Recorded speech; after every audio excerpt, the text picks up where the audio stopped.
Meow.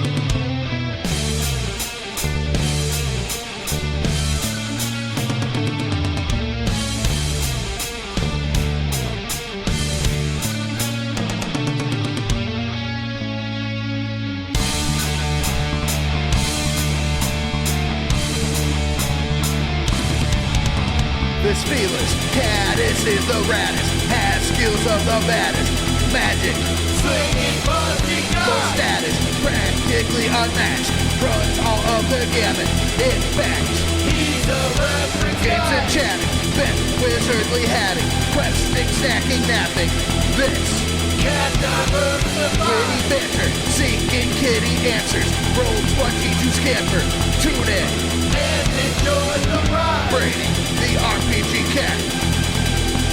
Brady, the RPG cat.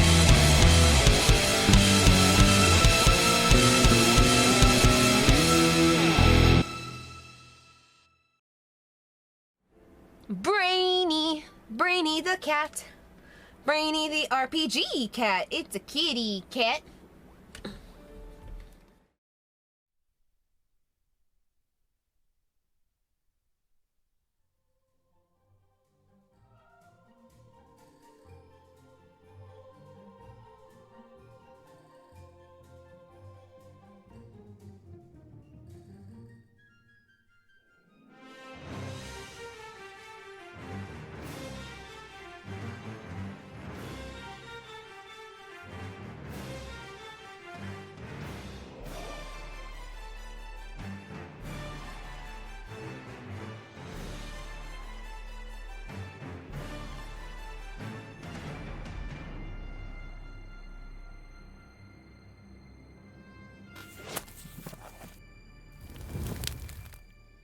Hello, cats and kittens, felines and felidae, humans and variant humans, and every race, class, and subclass.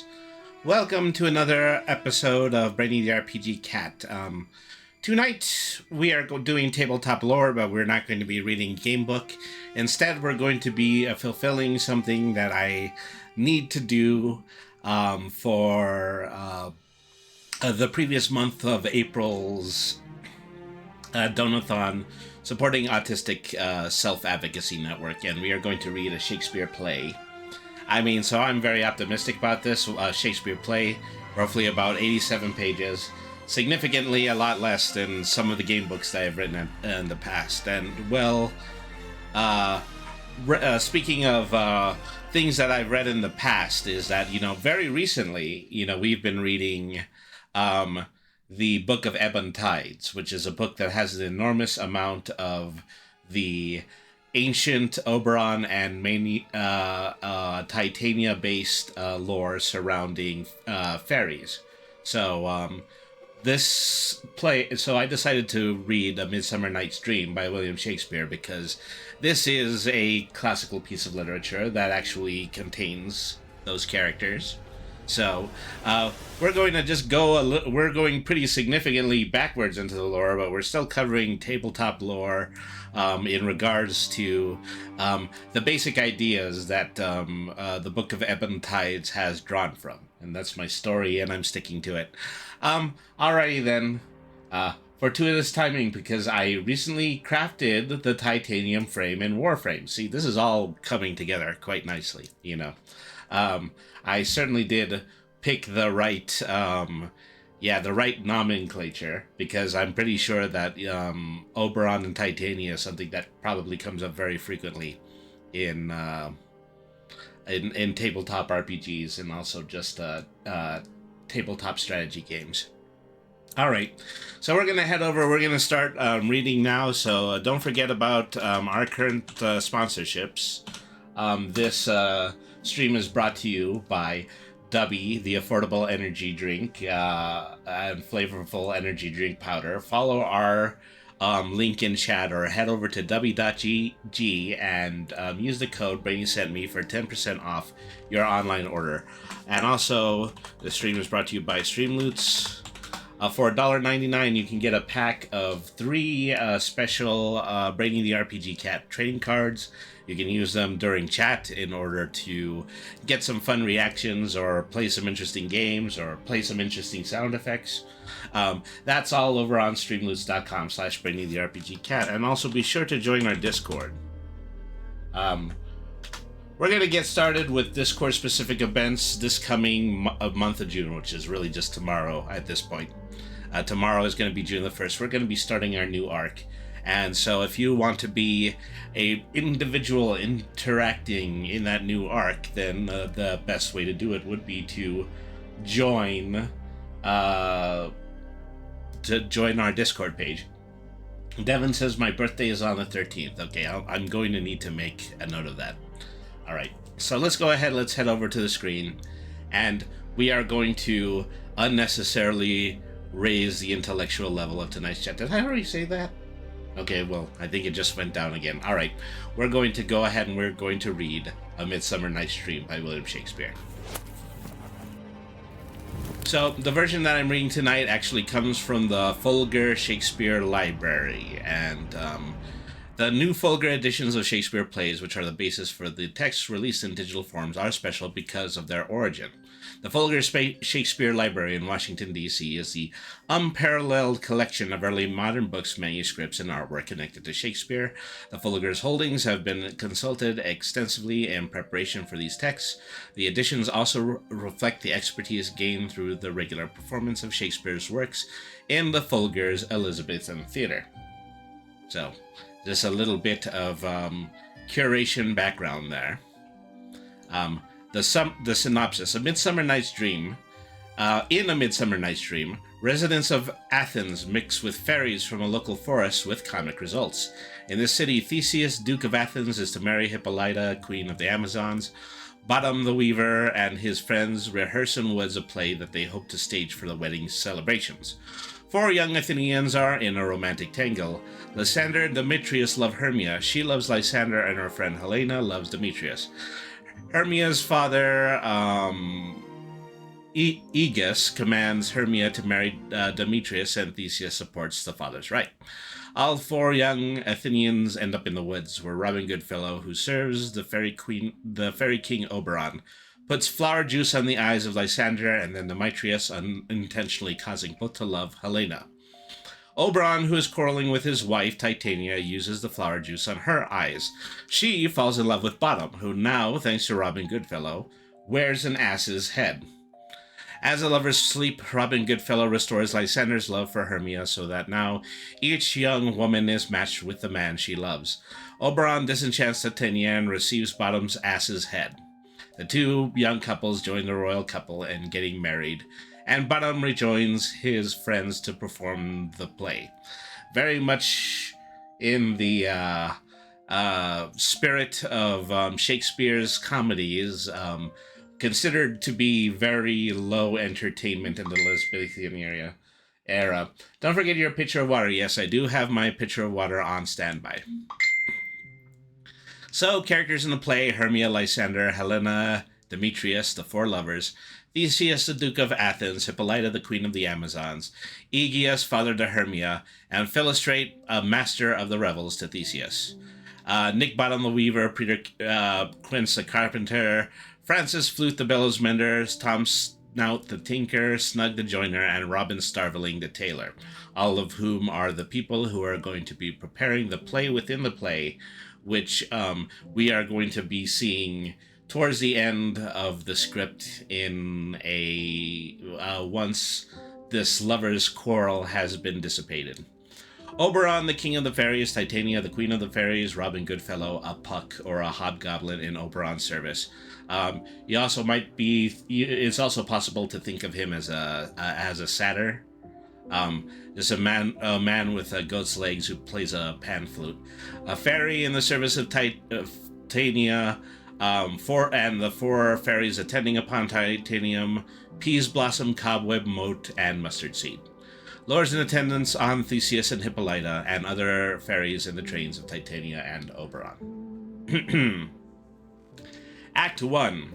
Enter Theseus, Hippolyta, and Philostrate with others. Maybe it's philosophy. It might be philosophy. Enter Theseus, Hippolyta, and Philosophy with others. Now, fair Theseus, now, fair Hippolyta, our nuptial hour draws on apace, for happy days bring in another moon. But oh, methinks how slow this old moon wanes. She lingers my desires, like to a stepdame or a dowager, long withering out a young man's revenue. Hippolyta, 4 days will quickly steep themselves in night, 4 days will quickly dream away the time. And then the moon, like to a silver bow, new bent in heaven, shall hold the night of our solemnities. Theseus, go, Philosophy, stir up the Athenian youth to merriments, awake the pert and nimble spirit of mirth, turn melancholy forth into funerals. The pale companion is not for our pomp. Philosophy exits. Hippolyta, I wooed thee with my sword, and won thy love, doing thee injuries, but I will wed thee in another key, with pomp, with triumph, and with revelry. Master Aegus and his daughter Hermia and Lysander and Demetrius. Aegus, happy be Theseus, our renowned duke. Theseus, thanks, good Aegeus. What is the news with thee? Aegeus, fell of vexation come I with complaint against my child, my daughter Hermia. Stand forth, Demetrius, my noble lord. This man hath my consent to marry her. Stand forth, Lysander, and my gracious duke. This man bewitched the bosom of my child. Thou, Lysander, thou hast given her rhymes, and interchanged love tokens with my child. Thou hast by moonlight at her window sung, with feigning voice verses of feigning love, and stolen the impression of her fantasy with bracelets of thy hair, rings, gods, conceits, knacks, trifles, nosegays, sweetmeats, messengers of strong prevailment in unhardened youth. With cunning thus how filch my daughter's heart, turn her obedience which is due to me to stubborn harshness, and my gracious duke, be it so that she will not be here before your grace consent to marry with Demetrius. I beg the ancient privilege of Athens, as she is mine, I may dispose of her, which shall be either to this gentleman or to her death, providing according to our law, immediately provided in that case. Theseus, what say you, Hermia? Be advised, fair maid. To you our father should be as a god, one that composed your beauties, yea, and one by whom you are but as a form in wax, by him imprinted, and within his power to leave the figure or disfigure it. Demetrius is a worthy gentleman. Hermia, so is Lysander. Theseus, in himself he is, but in his kind, wanting your father's voice, the other must be held the worthier. Hermia, I would my father looked but with my eyes. Theseus, rather your eyes must with his judgment look. Hermia, I do entreat your grace to pardon me. I know not by what power I am made bold, nor how it may concern my modesty. In such a presence here to plead my thoughts, but I beseech your grace that I may know the worst that may befall me in this case, if I refuse to wed Demetrius. Theseus, either to die the death or to abjure forever the society of men. Therefore, fair Hermia, question your desires, know of your youth, examine well your blood, whether, if you yield not to your father's choice, you can endure the livery of a nun, for I be in shady cloister mewed, to live in a barren sister all your life, chanting fate hymns to the cold fruitless moon. Thrice blessed they that master so they're bold to undergo such a maiden pilgrimage. But earthlier happy is the rose distilled, than that which, withering on the virgin thorn, grows, lives, and dies in single blessedness. Hermia, so I will grow, so live, so die, my lord, ere I will yield my virgin patient up unto his lordship, whose unwished yoke my soul consents not to give sovereignty. Theseus, take time to pause, and by the next new moon, the sealing day twixt my love and me for everlasting bond of fellowship, upon that day either prepare to die for disobedience to your father's will, or else to wed Demetrius as he would, or on Diana's altar to protest for austerity and single life. Demetrius, relent, sweet Hermia and Lysander. Yield thy crazed title to my certain right. Lysander, you have her father's love, Demetrius. Let me have Hermia's. Do you marry him? Aegeus, scornful Lysander true, he hath my love, and what is mine, my love shall render him. and she is mine, and all my right of her I do estate into Demetrius. Lysander to Theseus. I am, my lord, as well derived as he, as well possessed, my love is more than him. My fortunes every way as fairly ranked, if not with vantage as Demetrius's. And, which is more than all these boasts can be, I am beloved of beauteous Hermia. Why should I not then prosecute my right, Demetrius? I'll avouch to his head, make love to Netter's daughter Helena, and won her soul, and she, sweet lady, dotes. Devoutly dotes in idolatry upon this spotted and inconsistent man. Theseus, I must confess that I have heard so much, and with Demetrius thought to have spoke thereof, but being over full of self-affairs my mind did lose it. But, Demetrius, come, Aegeus, you shall go with me. I have some private schooling for your both for you, fair Hermia. Look you arm yourself to fit your fancies to your father's will, or else the law of Athens yields you up, which by no means we may extenuate, to death or a vow of a single life. Come, my Hippolyta, what cheer, my love, Demetrius and Aegeus, go along. I must employ you in some business against our nuptial, and confer with you of something that nearly concerns yourself. Aegeus, with duty and desire we follow you.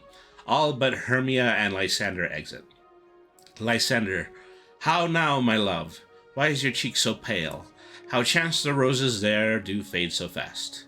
Hermia, belike for want of rain, which I could well between them for the tempest of my eyes. Lysander, ay me, for aught that I could ever read, could ever hear by tale or history. The course of true love never did run smooth, but either was it different in blood. Hermia, O cross, too high to be enthralled, too low. Lysander, or else misgraft in respect of years. Hermia, O spite, too old to be engaged too young. Lysander, or else it stood upon the choice of friends. Hermia, O hell, choose love by another's eyes. Lysander, or if it were a sympathy in choice, war, death, or sickness did lay siege to it, making it momentary as a sound, swift as a shadow, short as any dream, brief as the lighting in the coiled night. That in spleen unfolds both heaven and earth, and ere a man hath power to say, Behold, the jaws of darkness do devour it up, so quick, bright things come to confusion. Hermia, if then true lovers have ever been ever crossed, it stands as an edict in destiny. Let us teach our trial patience, because it is a customary cross, as due to love as thoughts and dreams and sighs, wishes and tears, poor fancy's followers. Lysander, a good persuasion, therefore, hear me, Hermia. I have a widow aunt, a dowager of great revenue, and she hath no child. From Athens is her house, remote 7 leagues, and she respects me as her only son. There, gentle Hermia, may I marry thee, and to that place the sharp Athenian law cannot pursue us. If thou lovest me, then steal forth thy father's house tomorrow night, and in a wood a league without the town, where I did meet thee once with Helena to do observance to a morn of May, there I will stay for thee. So, they're certainly planning to elope. Hermia, my good Lysander, my best arrow with the golden head, by the simplicity of Venus's doves, by which knit his souls and prosperous loves, and by that fire which burned the Carthage queen, when the false Trojan under sail was seen, by all the vows that men have broke, a number more than ever women spoke, in that same place thou hast appointed me. Tomorrow, truly I will meet with thee. Keep promise, love. Look, here comes Helena. Enter Helena. Godspeed, fair Helena, whither away? Can you call me fair? That fair again unsay. Demetrius loves your fair. O happy fair. Your eyes are lodestars, and your tongue sweet air, more tunable than lark to a shepherd's ear, when wheat is green, when hawthorn buds appear. Sickness is catching, oh, were favor so. Yours would I catch, fair Hermia, ere I go. My ear should catch your voice, my eye your eye, my tongue should catch your tongue's sweet melody. Were the world mine, Demetrius being baited, the rest I'd give to you, to you translated. Oh, teach me how you look, and with what art you sway the notion of Demetrius's heart. Helena, I frown upon him, yet he loves me still. Helena, Oh, that your frowns would teach my smiles such skill. Hermia, I give him curses, yet he gives me love. Helena, oh, that my prayers could such affection move. Hermia, the more I hate, the more he follows me. Helena, the more I love, the more he hateth me. Hermia, his folly, Helena is no fault of mine. Helena, none but your beauty, would that fault be mine. Would that fault were mine. Hermia, take comfort, he no more shall see my face. Lysander and myself will fly this place. Before the time did Lysander see, seemed Athens as a paradise to me. Oh, then with graces in my love do dwell, that he hath turned a heaven into a hell. Helen, to Lysander, Helen, to you our minds we will unfold tomorrow night when Phoebe doth behold her silver visage in the watery glass, decked with liquid pearl the bladed grass, a time that lovers' flights doth still conceal. Through Athens' gates have we decided to steal. Hermia, and in the wood where often you and I upon faint primrose beds were we wont to lie, emptying our bosoms with their counsel sweet, there my Lysander and myself shall meet, and thence from Athens turn away our eyes, to seek new friends and stranger companies. Farewell, sweet playfellow, pray thou for us, and good luck grant thee thy Demetrius. Keep word, Lysander, we must starve our sight, from lovers' food till tomorrow deep midnight. Lysander, I will, by Hermia. Hermia exits. Helena, adieu, as you on him, Demetrius dote on you. Lysander exits. Helena, how happy some or some other can be. Through Athens I am thought as fair as she. But what of that? Demetrius thinks not so. He will not know what all but we do know. And as he errs, doting on Hermia's eyes, so I, admiring of his qualities, things base and vile, holding no quantity, love can transpose to form and dignity. Love looks not with the eyes but with the mind, and therefore is winged Cupid painted blind. Nor hath love's mind of any judgment taste, wings and no eyes figure unneedy haste. And therefore is love said to be a child, because in choice he is so oft beguiled. As waggish boys in game themselves forswear, so the boy love is perjured everywhere. For ere Demetrius looked on Hermia's eyne, he hailed down oaths that he was only mine. And when his hail some heat from Hermia felt, so he dissolved, and the shores of oaths did melt. I will go tell him of fair Hermia's flight.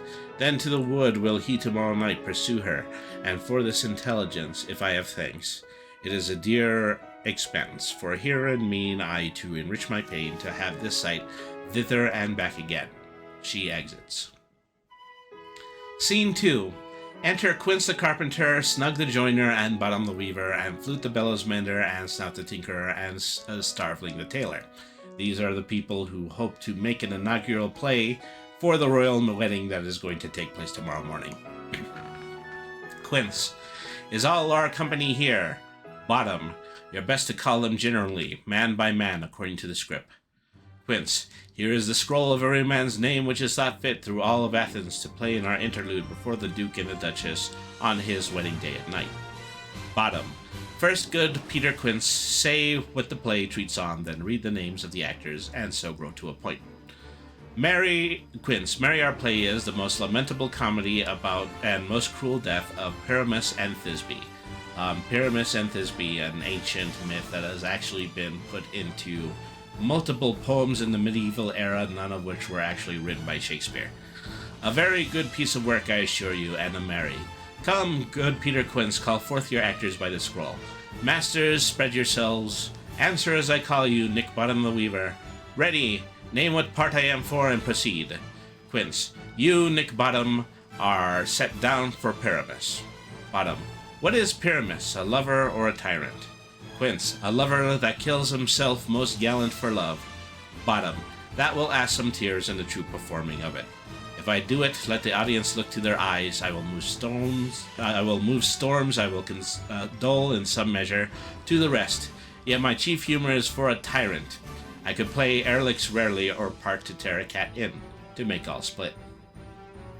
Are these players? Yes. I mean, so they are common men and they work, blue-collar jobs, but they still want to make a noble contribution, and their noble contribution is going to be the creation of this play.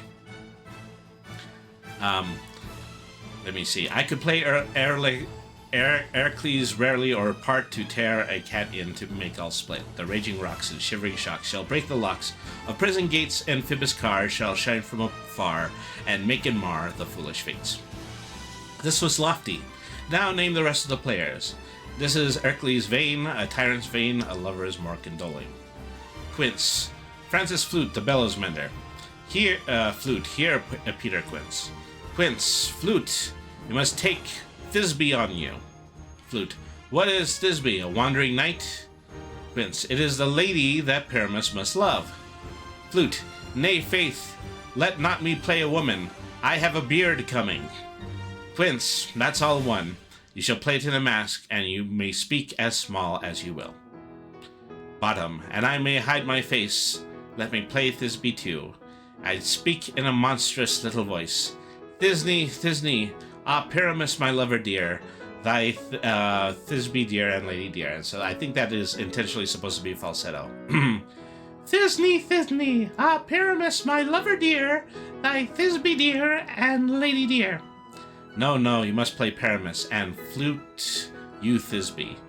Bottom. Well, proceed. Quince. Robin Starveling, the tailor. Here, Starveling, here, Peter Quince. Quince, Robin Starling, you must play Thisbe's mother, Tom Snout the tinker. Snout. Here, Peter Quince. Quince, you, Pyramus's father, myself, Thisbe's father, Snug the joiner. You, the lion's part, and I hope here is a play fitted. Snug. Have you the lion's part written? Pray you, if it be, give it to me, for I am slow of study. Quince, you may do it extempore, for it is nothing but roaring. Bottom. Let me play the lion too. I will roar that I will do any man's heart good to hear me. I will roar that I will make the Duke say, let him roar again, let him roar again. Quince. And you should do it too terribly. You would fright the justice and the ladies that they would shriek, and that were enough to hang us all. All. That would hang us, every mother's son. Bottom. I grant you, friends, that if it should fright the ladies out of their wits, they would have no more discretion but to hang us. But I will aggravate my voice, so that I will roar you as gently as any sucking dove. I will roar you and twere any nightingale. Quince, you can play no part but Pyramus, for Pyramus is a sweet-faced man, a proper man as one shall see in summer's day, a most lovely gentleman-like man. Therefore you must need play Pyramus. Bottom. Well, I will undertake it. What beard were I best to play it in? Why, what you will. Quince. Why, but you will. Bottom. I will discharge it in either your straw-color beard, your orange tawny beard, your purple and grain beard, or your French crown color beard. Your perfect yellow. Quince. Some of your French crowns have but no hair at all, and then you will play barefaced. But masters, here are your parts. And I am to entreat you, request you, and desire you to con them by tomorrow night, and meet me in the palace wood, a mile within the town by moonlight. There shall we rehearse, for if we meet in the city, we shall be dogged with company and our devices known. In the meantime, I will draw a bill of properties such as our play wants. I pray you fail me not. Bottom. We will meet, and there we may rehearse most obscenely and courageously. Take pains, be perfect. Adieu. Quince. At the Duke's oat we meet. Bottom. Enough. Hold or cut bowstrings. They exit. Act 2, Scene 1. Enter a fairy at one door, and Robin Goodfellow at another. Robin. How now, spirit? Whither wander you? Fairy. Over hill, over dale, through bush, through briar, over park, over pale, through flood, through fire. I do wander everywhere, swifter than the moon's sphere, and I serve the fairy queen to do her orbs upon the queen. The cowslips tall her pensioners be, and their tall gold coat spots you see. Those be rubies, fairy favors, in those freckles live their savors. I must go to seek some dewdrops here, and hang a pearl on every cowslip's ear. Farewell, thou lob of spirits, I'll be gone. Our queen and all her elves come here anon. Robin. The king doth keep his revels here tonight. Take heed of the queen, come not within his sight. For Oberon is passing fell and wrath, because that she, as her attendant, hath a lovely boy stolen from an Indian king. She never had so sweet a changeling. And jealous Oberon would have the child, knight of his train, to trace the forest wild. But she perforce withholds the loved boy, crowns him with flowers, and makes him all her joy. And now they never meet in grove or green, by fountain clear or a spangled starlight sheen. But they do swear that all their elves for fear creep into acorn cups and hide them there. Fairy. Either I mistake your shape and making quite, or else you are that shrewd and knavish sprite, called Robin Goodfellow. Are you not he that frightens the maidens of the villagery? Skim milk and sometimes labor in the quern, and bootless make the breathless huswife churn, and sometime make the drink to bear no barm, mislead might wanderers laughing at their harm. Those that hobgoblin call you, and sweet Puck, you do their work, and they shall have good luck. Are you not he? Robin. Thou speakest aright. I am that merry wanderer of the night. I jest to Oberon and make him smile, when I, a fat and bean-fed horse, beguile. Nothing neighing in likeness of a filly foal, and sometimes I lurk in a gossip's bowl. In the very likeness of a roasted crab, and when she drinks, against her lips I bob, and on her withered dewlap pour the ale, the wisest ant telling the saddest tale. Sometimes some for 3-foot stool mistaketh me, then slip I from her bum, and down topple she. And Taylor cries and falls into a cough, and then the whole choir hold their hips in loft, and waxen in their mirth, and knees and swear. A merrier hour has never been wasted there. But room, Fairy, here comes Oberon. Fairy. And here my mistress, would that he were gone. Enter Oberon and the king of fairies at one door with his train, and Titanium the queen at another with hers. Oberon. I'll met by moonlight, proud Titania. Titania. What, jealous Oberon? Fairies, skip hence, I have forsworn his bed and company. Oberon. Tarry, rash, wanton, am I not thy lord? Titanian, though I must be thy lady, but I know when thou hast stolen away from fairyland, and in the shape of Corin sat all day, playing on pipes of corn and versing love. To amorous Philida, why art thou here, come from the furthest steep of India? But that forsooth the bouncing Amazon, your busking mistress and your warrior love, to Theseus must be wedded, and you come to give her bed, joy, and prosperity.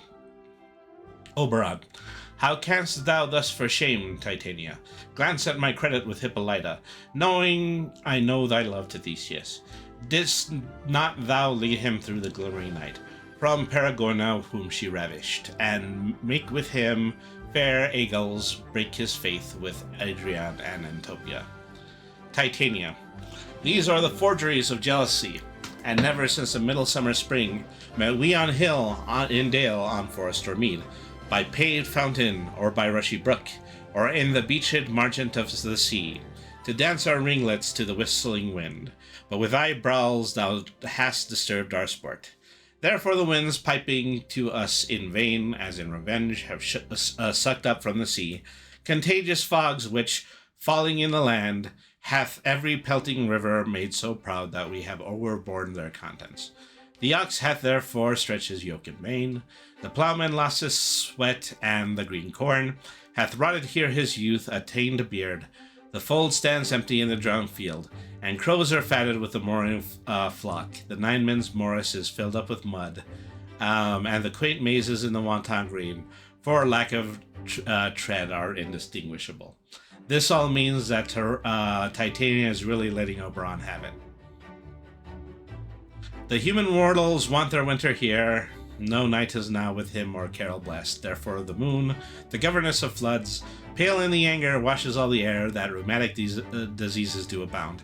And thorough this distemperature we see, and the seasons after, hoary-headed frosts fall in the fresh lap of the crimson rose, and on old Heim's thin and icy crown, an odorous chapelet of sweet summer buds, I, as in mockery, set. The spring, the summer, the chiding autumn, angry winter, changed their wonted liveries, and the mazed world, by their increase, now knows not which is which. And the same progeny of evils comes from our debate, from our dissension. We are their parents and original. Oberon, do you amend it then? It lies in you. Why should Titania cross her Oberon? I do but beg a little changeling boy to be my henchman. Titania, set your heart at rest. The fairyland buys not the child of me.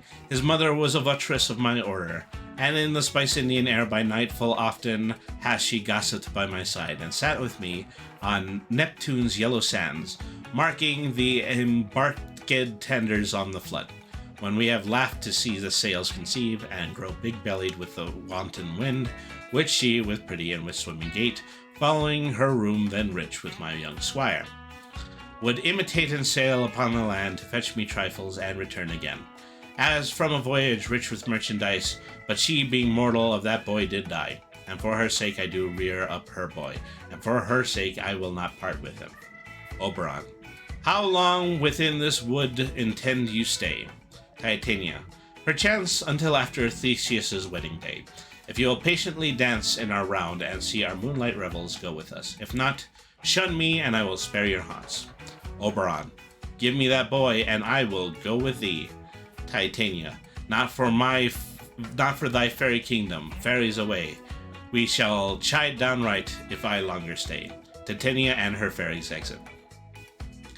Well, go thy way. Thou shalt not from this grove till I torment thee for this injury. My gentle Puck, come hither. Thou rememberest, since once I sat upon a promontory, and heard a mermaid on a dolphin's back, uttering such dulcet and harmonious breath, that the rude sea grew civil at her song, and certain stars shot madly from the spears to hear the sea maid's music. Robin, I remember. Oberon, that very time I saw, but thou couldst not, flying between the cold moon and the earth, Cupid all armed. A certain aim he took, a fair vestal throned by the west, and loosened his love shaft smartly from his bow, as it should pierce 100,000 hearts. But I might see young Cupid's fiery shaft quenched in the chaste beams of the watery moon, and in the imperial votress pass it on, in maiden meditation fancy-free. Yet marked I where the bolt of Cupid fell. It fell upon a little western flower. Before milk white, now purple with the love's wound, and maidens call it love in idleness. Fetch me that flower, the herb that I showed thee once. The juice upon it on the sleeping eyelids laid will make or man or woman madly dote upon the next live creature that it sees. Fetch me this herb, and thou shalt, and be thou here again, ere the Leviathan can swim a league. Robin, I'll put a girdle around the earth in 40 minutes. He exits. Oberon, having once this juice, I'll watch Titania when she is asleep, and drop the liquor of it in her eyes. The next thing when she, waking, looks upon, be it lion, bear, wolf, or bull, or meddling monkey, or on busy ape, she shall pursue it with the soul of love. And ere I take this charm from off her sight, as I can take it with another herb, I will make her render up her page to me.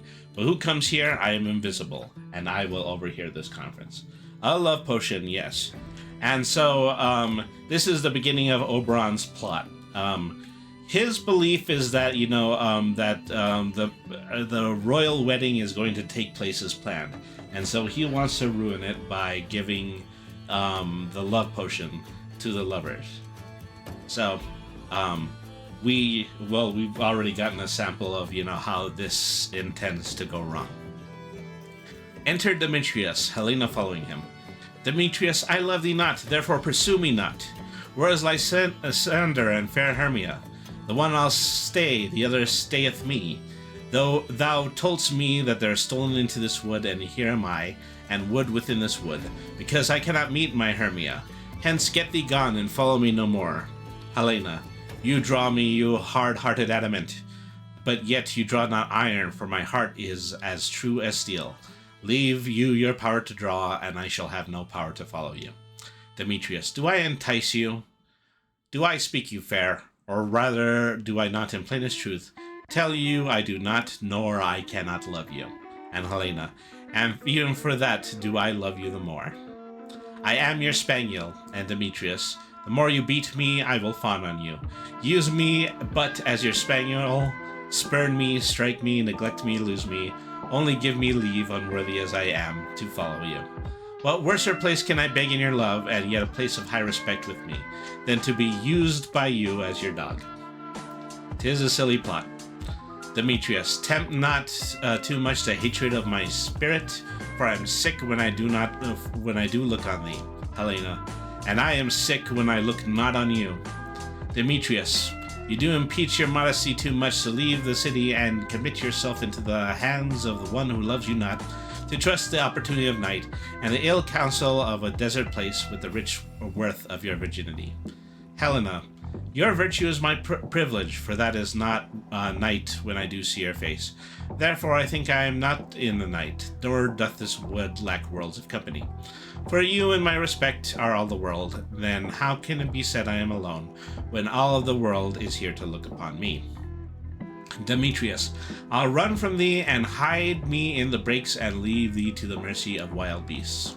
Helena, the wildness hath not such a heart as you. Run when you will, the story shall be changed. Apollo flies, and Daphne holds the chase. The dove pursues the griffin, the mild hand makes speed to catch the tiger. Bootless speed when cowardice pursues, and the valor flies. Demetrius, I will not stay thy questions, let me go. For if thou follow me, do not believe I shall still do thee but I shall do thee mischief in the woods. Helena, I in the temple, in the town of the field, you do me mischief. Fie, Demetrius, your wrongs do set a scandal on my sex.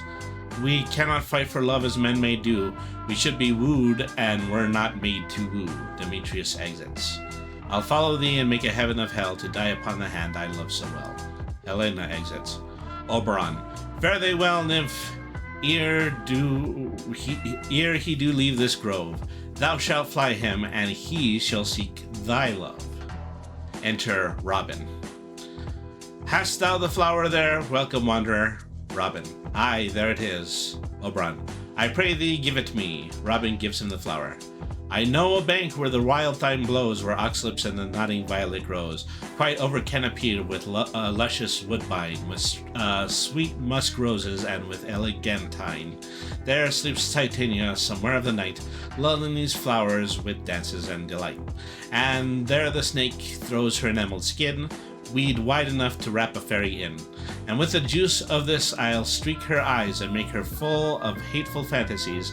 Take thou some of it and seek through this grove. He gives Robin part of the flower. A sweet Athenian lady is in love with a disdainful youth. Anoint his eyes, but do it when the next thing he espies may be the lady. Thou shalt know the man by the Athenian garments he hath on. Affect it with some care, that he may prove more fond on her than she upon her love. And look thou meet me ere the first cock crow. Robin, fear not, my lord, your servant shall do so. So this is pretty significant because the only way Robin knows that the Athenian man is the right one is by the fact that his clothes are made in Athens. Scene 2. Enter Titania, queen of fairies, with her train. Come now a roundel and a fairy song, then for the third part of a minute hence. Some to kill cankers and the muskrows buds. Some war with remoris for their leathern rings to make my small elves coats, and some keep back the clamorous owl that nightly hoots and wonders at our quaint spirits, seeing me now asleep. Then to your offices and let me rest. She lies down. The fairies sing. First fairy, you spotted snakes with double tongue, thorny hedgehogs be not seen, newts and blind words do no wrong, come not near our fairy queen. Chorus, Philomela with melody, sing in our sweet lullaby. Lulla, lulla, lullaby, lulla, lulla, lullaby. Never harm, nor spell, no charm. Come our lovely lady nigh, so good night with lullaby. First fairy, weaving spiders come not here. Hence you long-legged spinners hence. Beetles black approach not near, worm no snail do no offense. Chorus. Philomena with melody singing our sweet lullaby, lullaby, lullaby. Never harm, no spell, no charm. 'Cause our lovely lady nigh, so good night with lullaby. Titania falls asleep. Second fairy. Hence away, now all is well. One aloof stands sentinel. The fairies exit. Enters Oberon, who anoints Titania's eyelids with the nectar. What thou seest when thou dost wake, do it for thy true love take.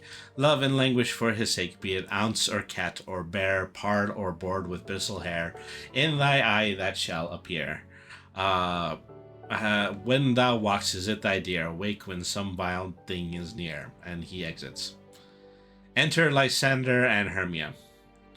Lysander, fair love, you faint with wandering in the wood, and to speak forth a troth I have forgot our way. Well, rest us, Hermia, if you think it is good, and tarry for the comfort of the day. Hermia, be it so, Lysander, find you out of bed, for I upon this bank I will rest my head. So they've decided to sleep in the woods and try to find the path again in the morning. One turf shall serve as a pillow for us both, one heart, one bed, two bosoms, and one troth. Hermia, nay, good Lysander, for my sake, my dear, lie further off yet, do not lie so near. Lysander, oh, take the sense, sweet, of my innocence. Love takes a meaning in love's conference. I mean that my heart unto yours is knit, so that but one heart we can make of it. Two bosoms interchained with an oath, so then the two bosoms a single troth. Then by your side no bedroom me deny, for lying so, Hermia, I do not lie. Hermia, Lysander riddles very prettily. Now much beshew my manners and my pride, if Hermia meant to say Lysander lied. But gentle friend, if for love and courtesy, lie further off in human modesty. Such separation, as may well be said, becomes a virtuous bachelor and a maid. So far be distant, and good night, sweet friend. Thy love ne'er alter until thy life's sweet end. Lysander, amen, amen, to that fair prayer say I, and then end life when I end loyalty. Here's my bed, sleep give thee all his rest. Hermia, with half that wish, the wisher's eyes be pressed. They sleep. Enter Robin. Through the forest have I gone, but in Athenian found I none, on whose eyes I might approve this flower's force and stirring love. He sees Lysander. Night and silence, who is here? Weeds of Athens he doth wear. This is he my master said, despised by the Athenian maid. And here the maiden sleeping sound on the dank and dirty ground. Pretty soul, she durst not lie near. This lack love, this kill courtesy. Churl upon thy eyes I throw, upon this power this charm doth owe. He anoints Lysander's eyelids with the nectar. When thou wakest, let love forbid sleep his seat on thy eyelid. So awake when I am gone, for I must now to Oberon. He exits. Enter Demetrius and Helena running. Helena, stay, though thou kill me, sweet Demetrius. Demetrius, I charge thee, hence, and do not haunt me thus. Oh, wilt thou darkly leave me? Do not so. Demetrius, stay on thy peril, I alone will go. Demetrius exits. Helena, I am out of breath in this fond chase. The more my prayer, the lesser is my grace. Happy is Hermia, wheresoe'er she lies. And so this is just foreshadowing the fact that they're actually standing in the same place. For she hath blessed and attractive eyes. How came from her eyes so bright, not with salt tears? If so, my eyes are oftener washed than hers. No, I'm as ugly as a bear, for beasts that meet me run away for fear. Therefore, no marvel through Demetrius, do as a monster fly my presence thus.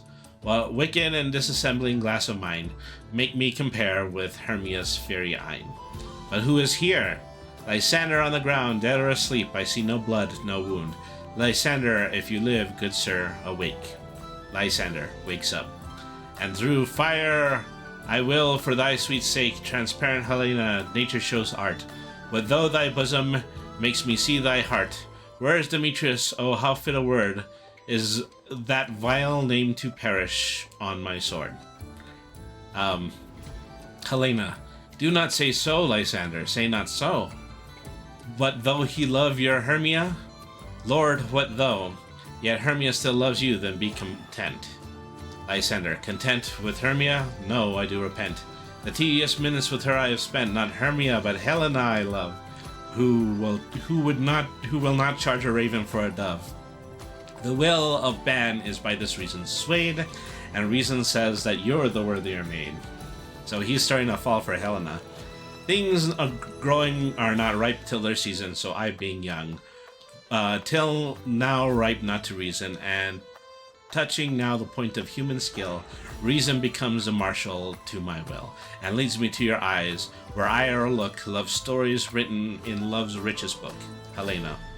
Therefore was I to this keen mockery born, when at your hands did I deserve the scorn. 'Tis not enough, young man, that I did never know, nor never can, deserve a quick, sweet look from Demetrius's eye, but you must flout my insufficiency. Good troth, you do me wrong, good sooth you do, in such disdainful manner me to wound. But in fair you well, perforce I must confess. I thought you Lord, of more true gentleness. Oh, that a lady of one man refused, should of another therefore be abused. She exits. It's more likely that she ran away. Lysander, she sees not Hermia. Hermia, sleep thou there, and never mayest thou come Lysander near. For as a surfeit of the sweetest things, the deepest loathing to my stomach brings, or as the heresies that men do leave, our hatred most of those they did deceive, so thou, my surfeit and my heresy, of all be hated but the most of me, and all of my powers address your love and might, to honor Helena and to be her knight. He exits. Hermia wakes up. Help me, Lysander, do help me, do thy best, to pluck this crawling serpent from my breast. Ay me, for pity, what a dream was here. Lysander, look now, I do quake with fear. Methought a serpent ate my heart away, and you sat smiling at its cruel prey. Lysander, what, removed? Lysander, lore, what, out of hearing, gone no sound, no word?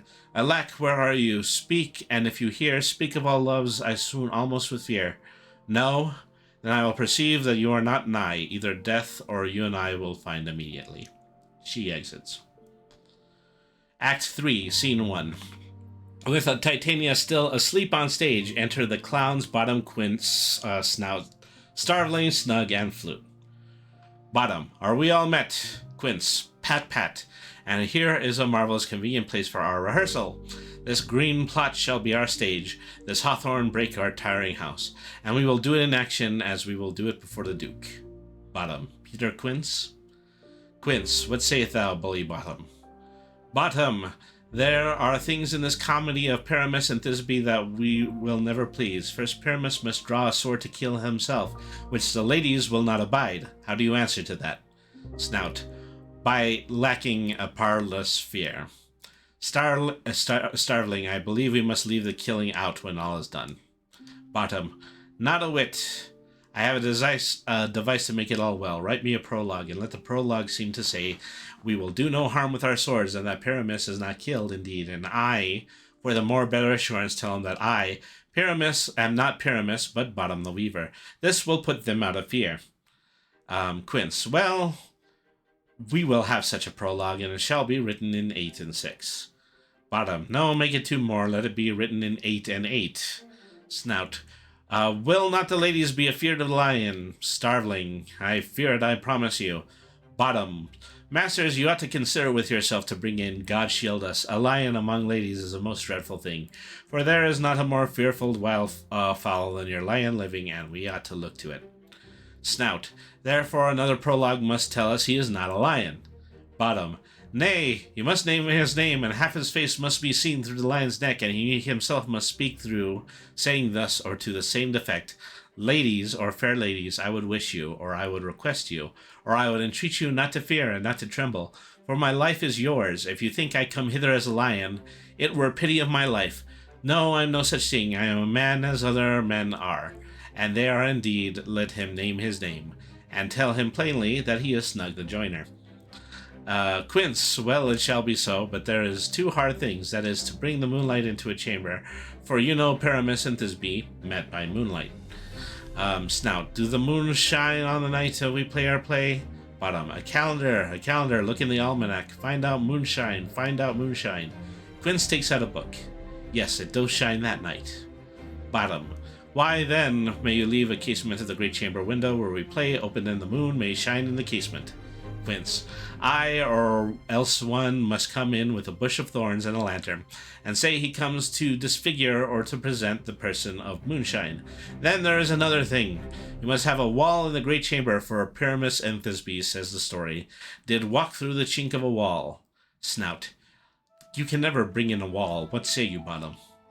Bottom, some man or other must present wall. That means somebody has to play the wall. And let him have some plaster or some loam or some rough cast about him to signify wall, or let him hold his fingers thus, and though that cranny shall Paramus and Thisbe whisper. Quince, if that may be, then all is well. Come sit down, every mother's son, and rehearse your parts. Paramus, you begin. When you have spoken to your speech, enter into that break, and so everyone according to his cue. Enter Robin. Invisible to those on stage. Robin. What hempen homespuns have we swaggering here, so near the candle of the fairy queen? What, a play toward? I will be an auditor, an actor too, perhaps, if I see the cause. Quince, speak, Paramus, Thisbe, stand forth. Bottom, as Paramus, Thisbe, the flowers of odious savours sweet. Bottom, as Paramus, odors, savours sweet, so hath thy breath the nearest Thisbe dear.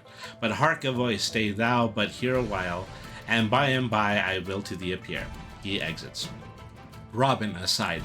A stranger Paramus than ever played here. He exits. Flute. Must I speak now? Quince. Aye, marry must you, for you must understand he goes but to see a noise that he heard and is to come again. Flute. As Thisbe. Most radiant Paramus, most lily white of hue, of color like the red rose on the triumphant briar, most brisky juvenile, and eke most lovely Jew, as true as the truest horse, yet and that yet would never tire. I'll meet thee, Paramus, at Ninny's tomb. Ninny's tomb. Quince. Ninnis tomb. Man, why you must not speak that yet, that you answer to Paramus. You speak all your part at once, cues at all. Paramus, enter, your cue is past, it is never tire. Flute. Oh, as Thisbe. As true as the truest horse, yet would never tire. Enter Robin and Bottom as Paramus, with the ass head on. Bottom as Paramus. If I were fair, fair Thisbe, I were only thine. Quince. O monstrous, so strange, we are hunted. Pray, masters, fly, masters, help. Quince, flute, snout, snug, and starveling, exit. Robin. I'll follow you, I'll lead you about around, through bog, through bush, through brake, through briar. Sometimes a horse I'll be, sometimes a hound, a hog, a headless bear, sometime a fire. And I am bark and grunt and roar and burn like horse, hound, hog, bear, fire at every turn. Robin exits. Bottom. Why do they run away? This is a knavery of them to make me afraid. Enter Snout. O Bottom, thou art changed. What do I see on thee? What do I see? You see an ass head of your own, don't you? Snout exits. Enter Quince. Bless thee, Bottom, bless thee. Thou art translated. He exits. Bottom. I see their knavery. This is to make an ass of me, to fright me if they could. I will not stir from this place. I will do what I can. I will walk up and down here, and I will sing, for they shall hear that I am not afraid. He sings. The ousel cock so black of hue with orange tawny bill, the throstle with its note true, the wren with little quill. Titania wakes up. What angel wakes me from my flowery bed? Bottom, singing. The finch, the sparrow, and the lark, the plain song cuckoo grey, whose note full many a man doth mark, and dares not answer nay. For, indeed, who would set this wits to so foolish a bird? Why would they give a bird the lie, though he cry cuckoo ever so? Titania. I pray thee, gentle mortal, sing again. My ear is much enamored of thy note. So is mine eye enthralled to thy shape, and thy fair virtues force perforce doth move me. On the first view to say, to swear, I love thee.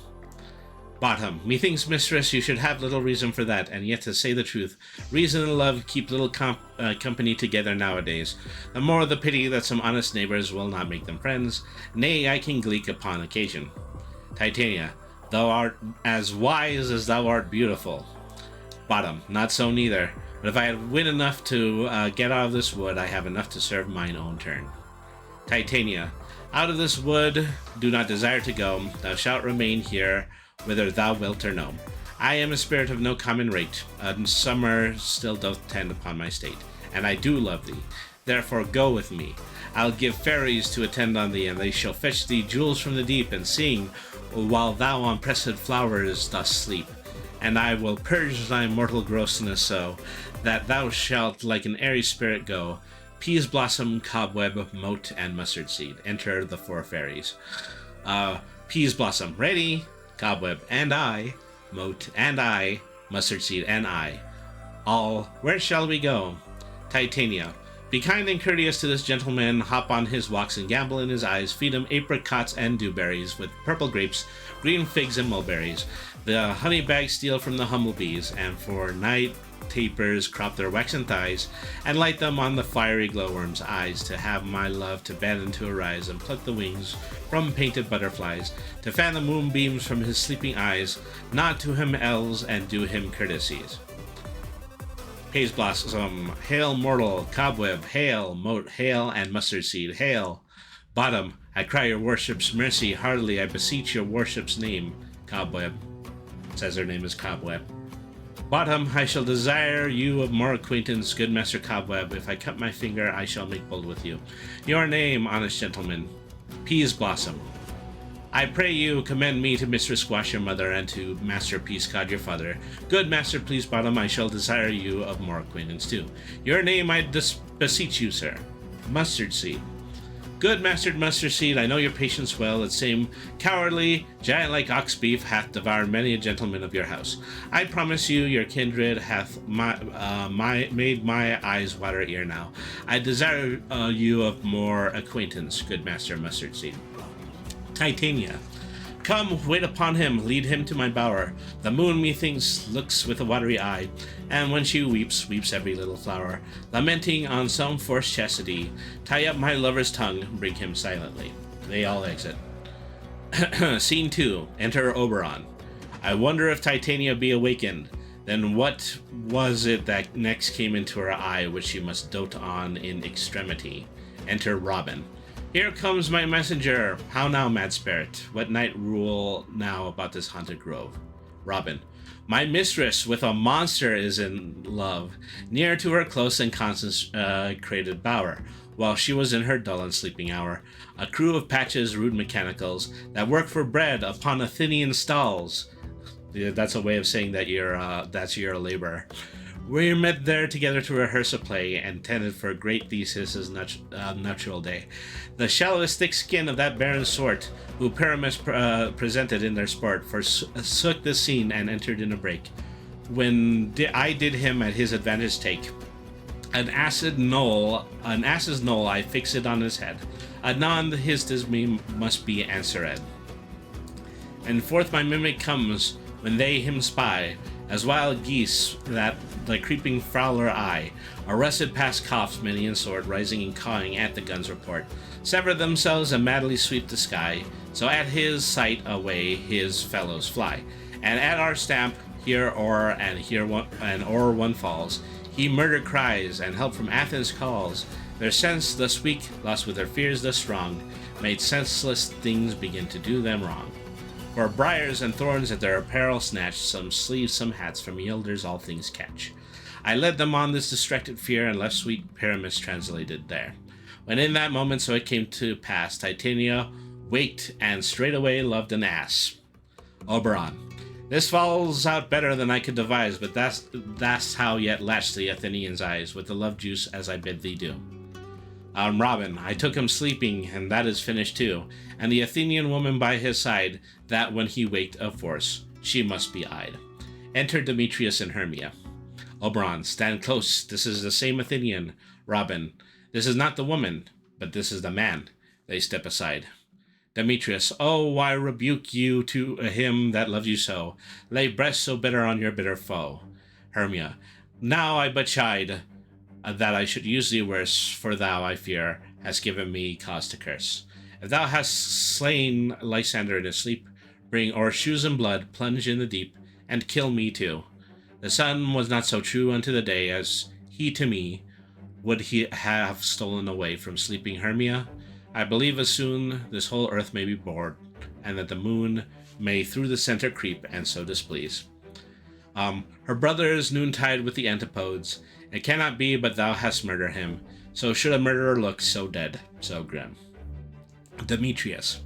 So should the murderer look, and so should I, pierce through the heart with your stern cruelty, yet you, the murderer, look as bright, as clear, as yonder Venus in her glimmering sphere. After saying all that dark stuff, he's still trying to riz.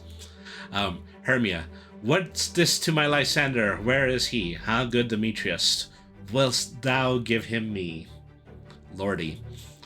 Demetrius, I'd rather give his carcass to my hounds.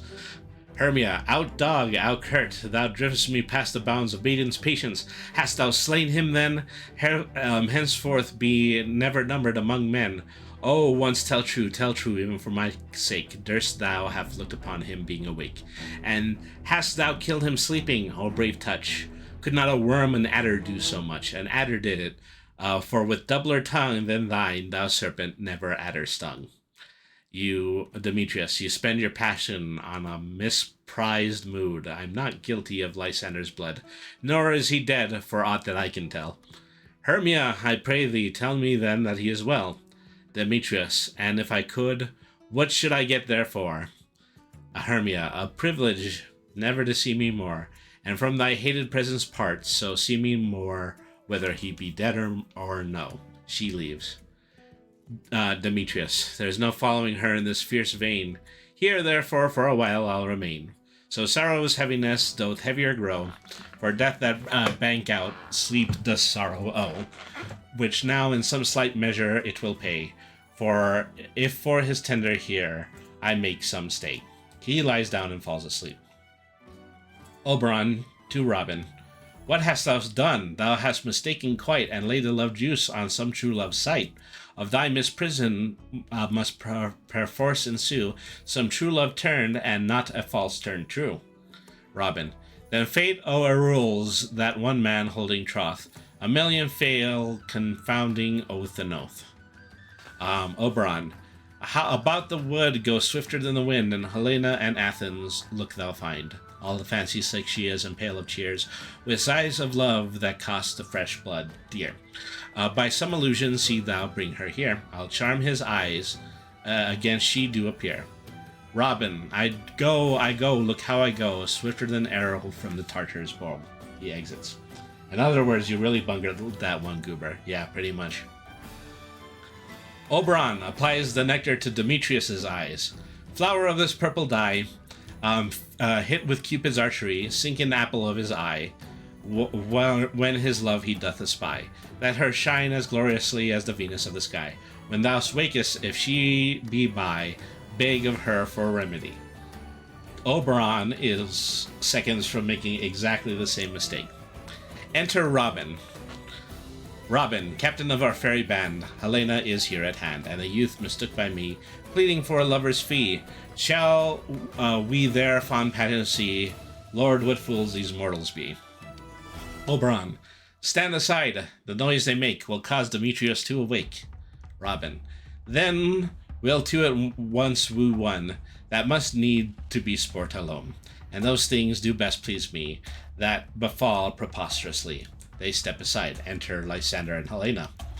Lysander, why do you think that I should woo and scorn and derision? Never come in tears. Look when I vow, I weep and vow so born. In their nativity all truth appears. How can these things in me seem scorn to you, bearing the badge of faith to prove them true? Helena, you do advance your cunning more and more when truth kills truth. Oh, devilish holy fray, these vows are Hermia's. Will you give her over? Weigh oath with oath, and you will nothing weigh. Your vows to her and me put in 2 scales will even weigh, and both as light as tails. Lysander, I had no judgment when to her I swore. Helena, nor none in my mind, now you give her over. Lysander, Demetrius loves her, and he loves not you. Demetrius wakes up. O Helen, goddess, nymph, perfect, divine, to what love shall I compare thine eyne, crystals muddy? Oh, how ripe in show, thy lips, those kissing cherries, tempting grow, that pure congealed white, high Taurus' snow, fanned with the eastern wind, which turns to a crow, when thou holdst up thy hand, oh let me kiss this princess of pure white, this seal of bliss. Helena can't believe it at this point. Oh spite, oh hell, I see you're bent to set me against me for your merriment. If you were civil and knew courtesy, you would not do me this much injury. Can you not hate me, as I know you do, but you must join in souls to mock me too. If you are men as men you are in show, you would not use a gentle lady so, to vow and to swear and super praise my parts, when I am sure you hate me with your hearts. You both are rivals and love Hermia, and now both rivals to mock Helena. A trim exploit, a manly enterprise to conjure tears up in the poor maid's eyes. With your derision, none of noble sort would so offend a virgin and exhort a poor soul's patience, all to make you sport. This beat almost makes it sound like you're rapping. Yeah. Okay. Lysander, you're unkind, Demetrius, be not so, for you love Hermia, this is you I know. And here with all goodwill, with my heart, in Hermia's love, I yield you up my part, and yours of Helena to me bequeath, whom I do love and will do to my death. Helena, never did a mockers waste more idle breath. Demetrius, Lysander, keep thy Hermia, I will none. If e'er I loved her, all that love is gone. My heart to her, but as guest wife sojourn, and now to Helen it is at home returned, there to remain. Lysander, Helen is not so. Demetrius, disparage not the faith thou dost not know, lest to thy peril thou abide it dear. Look where thy love comes, yonder is thy dear. Enter Hermia. Hermia to Lysander, dark night that from the eye his function takes, the ear more quick of apprehension makes. Wherein it doth impair the searing sense, it pays the hearing double recompense. Thou art not by my eye, Lysander, found, my ear, I think it, brought me to thy sound. But why unkindly didst thou sleep me so? Yeah, true iambic pentameter. Lysander, why should he stay when whom love do press to go? And Lysander is actually giving the countersign to the iambic meter. Hermia, what love could press Lysander from my side? Lysander, Lysander's love that would not let him bide fair Helena, who more guiles the night than all yon fairy oes and eyes of light. Why seekest thou me? Could this not make thee know the hate I bear thee made me leave thee so? Hermia, you speak not as you think, it cannot be. Helena, lo, she is one of this confederacy. That's also another cosign, but it just begins at the beginning of Helena's line. Now I perceive that they have conjoined all three to fashion this false sport in spite of me. Injurious Hermia, most ungrateful maid, have you conspired? Have you with these contrived to bait me with this foul derision? Is all the counsel the two we have shared, the sisters' vow, the hours that we have spent, when we have chid the hasty-footed time for parting us? Oh, is all forgot, all school days' friendship, childhood innocence? We, Hermia, like two artificial gods, have him with our needles, created with both one flower. How both on one sampler, sitting on one cushion, both warbling of one song, both in one key, had been incorporate, so we grew together like to a double cherry, seeming parted, yet a union in partition. Two lovely berries molded on one stem, so with two seeming bodies but one heart, two of the first like coats in heraldry, due but to one and crowned with one crest, and will you rent our ancient love asunder, to join with men in scorning your poor friend? It is not friendly, It is not maidenly. Our sex as well as I may chide you for it, though I alone do feel the injury. Hermia. I am amazed at your words. I scorn you not. It seems that you scorn me. Helena. Have you not set Lysander as in score to follow me and praise my eyes and face and make your other love, Demetrius, who even but now spurned me with his foot, to call me goddess, nymph, divine and rare, precious, celestial, wherefore he speaks he this to her he hates, and wherefore doth Lysander deny your love so rich within his soil, and tender me forsooth affection, but by your setting on, by your consent, what though I be not so in grace as you, so hung up upon with love so fortunate, but miserable most, to love unloved. This you should pity rather than despise. Hermia. I understand not what you mean by this. Helena. I do. Persever counterfeit sad looks, make mouths upon me when I turn my back, wink at each other, hold a sweet jest up to sport well carried shall be chronicle. If you have any pity, grace, or manners, you would not make me such an argument, but fare you well. 'Tis partly my own fault, which death or absence soon shall remedy. Yeah, poor girl. All of his friends are fighting over her, and she's just trying to make sense out of the situation. Lysander. Stay, gentle Helena. Hear my excuse, my love, my life, my soul, fair Helena. Helena. Oh, excellent.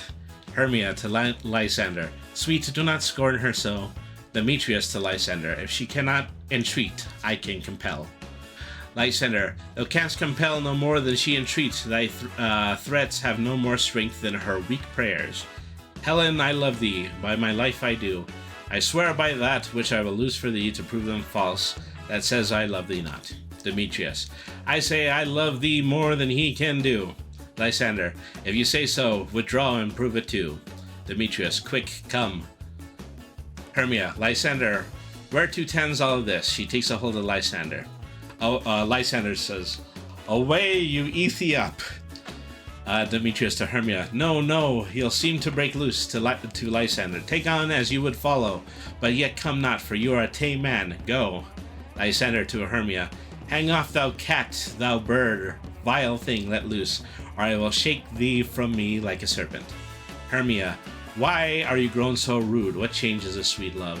Lysander. Thy love, out tawny Tartar, out loathed medicine, out hated potion hence. Hermia. Do you not jest? Yes, sooth, and so do you. Lysander. Demetrius, I will keep my word with thee. Demetrius, I would I had your bond, for I perceive a weak bond holds you. I'll not trust your word. Lysander. What, should I hurt her, strike her, kill her dead? Although I hate her, I will not harm her so. Hermia. What have you done? What can you do of me greater harm than hate? Hate me, wherefore? O me, what news, my love? Am I not Hermia? Are you not Lysander? I am as fair now as I was erewhile. Since night you loved me, yet since night you left me. Why then you left me? Oh, the gods forbid! In earnest shall I say. Lysander. I, by my life, and then never did desire to thee more. Therefore be out of hope of question of doubt, be certain nothing truer, 'tis no jest. I do hate thee, and love Helena. Hermia turns him loose. Hermia. Oh me! You juggler, you canker blossom, you thief of love! What have you come by night and stolen my love's heart from him? Helena. Fine, a faith. Have you no modesty, no maiden shame, no touch of bashfulness? What will you tear impatient answers from my gentle tongue? Fie, you counterfeit, you puppet, you. Hermia. Puppet? Why so? Aye, that way goes the game. Now I perceive that she hath made compare between our statures. She hath urged her height, and with her personage, her tall personage, her height forsooth, she hath prevailed with him. And are you grown so high in this esteem because I am so dwarfish and so low? How low am I? Thou painted maypole, speak. How low am I? I am not yet so low that my nails can reach into thine eyes. Helena. I pray you, though you mock me, gentlemen, let her not hurt me. I was never cursed. I have no gift at all of shrewdness. I am a right maid for my cowardice. Let her not strike me. Perhaps may think, because there is something lower than myself, that I can match her. Hermia. Lower? Hark again. Helena. Good Hermia, do not be so bitter with me. I evermore did love you, Hermia. Did I ever keep your counsels, never wronged you, save that in love to Demetrius. I told him of your stealth into this wood. He followed you. For love I followed him. But he hath chid me once and threatened me. To strike, spurn me, nay, to kill me too. And so you will let me quiet go to Athens. Will I bear my folly back? And follow you no further. Let me go. You see how simple and how fond I am. Hermia. Why, get you gone. Who is it that hinders you? Helena. A foolish heart that I leave here behind. Hermia. What, with Lysander? Helena.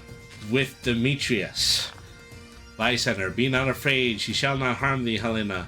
Demetrius. No, sir, she shall not, though you take her part.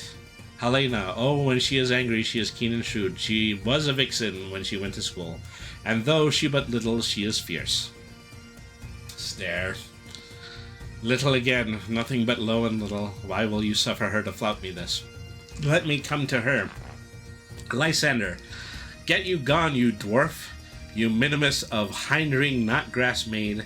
You bead, you acorn. Demetrius. You are too officious in her behalf that scorns your services. Let her alone, speak not of Helena. Take not her part, for if thou dost intend, never so little show of love for her, thou shalt abide it. Lysander.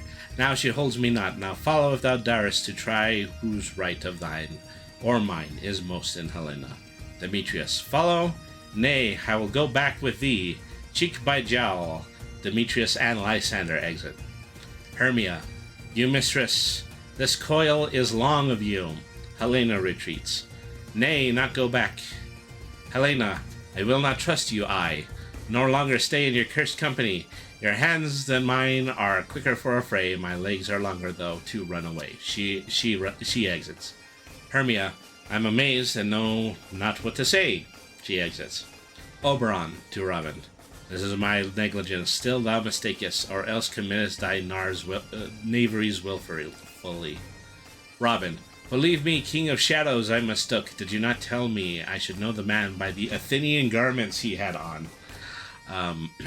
And so far blameless proves my enterprise that I have anointed an Athenian's eyes, and so far am glad I so did sort, and as their jangling I esteem a sport. Oberon. Thou seest these lovers seek a place to fight. He, therefore, Robin, overcast the night.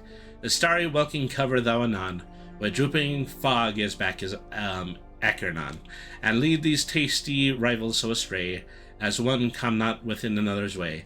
Like to Lysander, sometime frame thy tongue, then stir Demetrius up with bitter wrong. And sometimes rail thou like Demetrius, and from each other look thou lead them thus, till o'er the crow's death counterfeiting sleep with leaden legs and batty wigs doth creep. Then crush this herb into Lysander's eye. He gives a flower to Robin, whose liquor hath this virtuous property, to take from thence all error within this night, and make his eyeballs roll with wonted sight. When they next wake, all this derision will seem like a dream and a fruitless vision, and back into Athens shall the lovers wend, with league whose date till death shall never end. Whiles I in this affair do thee employ, I'll to my queen and beg her Indian boy, and I will her charmed eye release from monster's view, and all things be in peace. Robin. My fairy lord, this must be done with haste, for our night swift dragons cut the clouds full fast, and yonder shines Aurora's harbinger, at whose approach ghosts wandering here and there. Troop come to churchyards, damned spirits all, and crossways and floods have burial, already to their wormy beds have gone, for fear lest they should look their shames upon. They wilfully exile from light, and must for aye consort with black-browed night. Oberon. But we are spirits of another sort.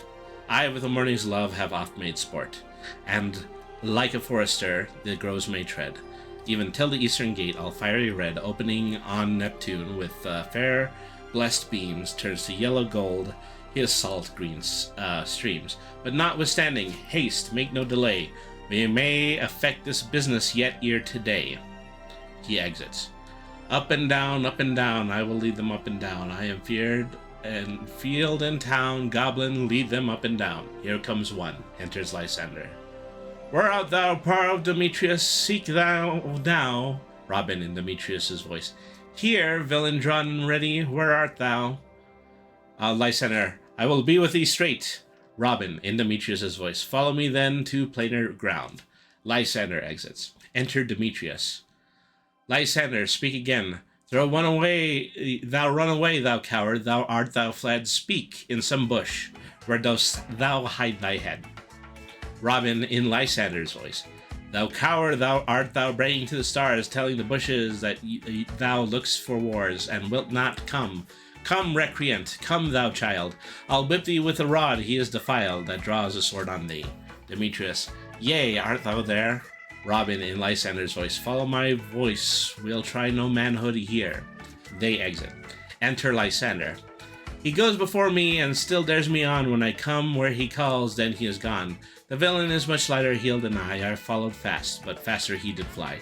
That fallen eye in dark uneven way, and here will rest me, come thou gentle day. For if but once thou show me thy grey light, I'll find Demetrius and revenge this spite. He lays down and he falls asleep. Enter Robin and Demetrius. Robin in Lysander's voice. Ho ho ho, coward! Why comest thou not, Demetrius? Abide me if thou darest, for well I wot thou runst before me, shifting every place, and darest not stand, nor look me in the face. Where art thou now? Robin in Lysander's voice. Come hither, I am here. Demetrius. Nay, then, thou mockst me, thou shalt buy this dear. If ever I thy face by daylight see, now go thy way, faintness constraineth me, to measure out my length on this cold bed. By day's approach, look to be visited. He lies down and sleeps. Enter Helena. O weary night, O long and tedious night, abate thy hours, shine comforts from the east, that I may back to Athens by daylight. From these my poor company detest, and sleep sometimes shuts up sorrow's eye. Steal me a while from mine own company. Helena lays down and sleeps. Robin. Yet but three, come one more, two of both kinds makes up four. Here she comes, cursed and sad, Cupid is a knavish lad, thus to make poor females mad. Enter Hermia. Hermia, never so weary, never so in woe, bedabbled with the dew and thorn with briars, I can no further crawl, no further go. My legs can keep no pace with my desires. Here I will rest me till the break of day. Heaven shield Lysander, if they mean a fray. She lies down and sleeps. Robin, on the ground sleeps a sound. I'll apply to your eye, gentle lover, remedy. Robin applies the nectar to Lysander's eyes. When thou wakest, thou takest true delight on the sight of the former lady's eye, and the country proverb known that every man should take his own. In your waking shall be shown, Jack shall have Jill, naught shall go ill. This man will have his mare again, and all shall be well. Robin exits. Act 4. Scene 1. With all the four lovers still asleep on stage, enter Titania, the queen of fairies, and Bottom, and fairies, and Oberon, the king behind them, unseen by those on stage. Titania, come sit thee down by this flowery bed, while I thy amiable cheeks do coy, and stick musk roses in thy sleek smooth head, and kiss thy fair large ears, my gentle joy. Bottom, where's Peas Blossom? Peas Blossom, ready. Bottom, scratch my head, Peas Blossom. Where is Monsieur Cobweb? Cobweb, ready. Monsieur Cobweb, good Monsieur, get you your weapons in hand, and kill me a red-hipped humble-bee on top of a thistle. And good Monsieur, bring me the honey bag. Do not fret yourself too much in the action, Monsieur, and good Monsieur, have a care the money bag break not. I would loath to have you overflown with a honey bag, Signor. Cobweb exit. Where is Monsieur Mustard Seed? Mustard Seed, ready. Give your knee, Monsieur Mustard Seed, pray you, leave your courtesy, good Monsieur. Mustard Seed, what is your will? Bottom, nothing, good Monsieur, but to help cavalry Cobweb to scratch. I must to the barber's Monsieur, for methinks I am marvels hairy about the face, and I am such a tender ass, if my hair do not tickle me, I must scratch. Titania, wilt thou hear some music, my sweet love? Bottom, I have a reasonably good mirror music, let's have the tongues and the bones. Or Titania, or say, sweet love, what thou desirest to eat. Bottom, truly a peck of provender. I can munch your good dry oats. Methinks I have a great desire for a bottle of hay. Good hay. Sweet hay hath no fellow. Titania, I have a venturous fairy that shall seek the squirrel's hoard and fetch thee new nuts. Bottom, I'd rather have a handful or two of dried peas, but I pray you, let none of your people stir me. I have an exposition of sleep come upon me. Titania, sleep thou, and I will wind thee in my arms. Fairies be gone, and be always away. All the fairies exit. So doth the woodvine, the sweet honeysuckle, gently entwist the female ivy so. Airings the barky feathers of the elm. Oh, how I love thee, how I dote on thee. They both sleep. Enter Robin. Oberon. Welcome, good Robin. Seest thou the sweet sight? Her dotage now I do begin to pity. For meeting her of late behind the wood, seeking sweet favors of this hateful fool, I did unbraid her and fall out with her. For she his hairy temples and then had rounded with a coronet of fresh and fragrant flowers, and that same dew, which sometime on the buds was wont to swell like a round and orient pearls, stood now within the pretty Floriet's eyes, like tears that did their own disgrace bewail. Like when I had at my pleasure taunted her, and she in mild turns begged my patience, I did often ask her changeling child, would straight she give me in her fairy scent bear him my bower in fairyland. And now I have the boy, I will undo this unhateful perfection of her eyes, and gentle Puck take this transformed scalp off from the head of this Athenian swain, that he, awakening when the other do, may to all Athens back again repair, and to think no more of this night's accidents, but as a fierce fixation of a dream. But first I will release the fairy queen. The old mate Bottom having a good time, and somehow still believing that he's a donkey. He applies the nectar to her eyes. Be as though west want to be, see as though west want to see. Dian's bud or Cupid's flower has such force and blessed power. Now my Titania will awake you, my sweet queen. Titania, wakening. My Oberon, which visions have I seen? Methought I was enamored of an ass. Oberon, there lies your love. Titania, how came these things to pass? Oh, how my eyes do loathe his visage now. Oberon, silence a while. Robin, take off his head. Titania, music call, and strike more dead. Then come and sleep of all these five the sense. Titania, music ho, music such as charm asleep. Robin, removing the ass head from Bottom. Now when thou wakest, with thine own fool's eyes peep. Oberon, sound music, come my queen, take my hands with me, and rock the ground whereupon these sleepers be. Titania and Oberon begin to dance. Now thou and I are new in amenity, and will tomorrow midnight solemnly dance in Duke Theseus's house triumphantly, and bless it to all fair prosperity. There shall all pairs of faithful lovers be wedded, with Theseus all in jollity. Robin, fairy king, attend and mark, I do hear the morning lark. Oberon, then my queen in silence sad trip we after night's shade. We the globe can compass soon, swifter than the wandering moon. Titania, come my lord, and on our flight tell me how it came this night that I sleeping here was found with these mortals on the ground. Oberon, Robin, and Titania exit. There's a wind horn, answer Theseus and all of his train, Hippolyta and Aegeus.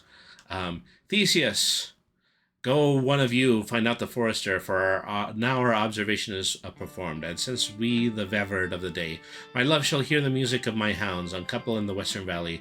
Let them go, dispatch, I say, and find the forester. A servant exits. We will, fair queen, up to the mountain's top, and mark the musical confusion of hounds and echo in conjunction. Hippolyta, I was with Hercules and Cadmus once, when in the wood of Crete they bathed the bear with the hounds of Sparta. Never did I hear such gallant chiding, for besides the groves, the skies, the fountains, every region near, seemed all one mutual cry. I never heard so musical a discord, such sweet thunder. Theseus, my houses are bred out of the Spartan kind, so fewed, so sanded, and their heads are hung with ears that sweep away the morning dew. Crook-kneed and dew-lapped like Thesian bulls, slow in pursuit, but matched in mouth like bulls. like bells, each under each. A cry more turnable was never hollered to nor cheered with horn, in Crete, in Sparta, nor in Thessaly. Judge when you hear, but soft, what nymphs are these? Aegeus, my lord, this is my daughter here asleep, and this Lysander, this Demetrius's, this Helena, old Nader's Helena, I wonder their being together. Theseus, no doubt they rose up early to observe the rite of May, and hearing our intent, came here in grace of our solemnity. But speak, Aegeus, is this not the day that Hermia should give answer of her choice? Aegeus, it is, my lord.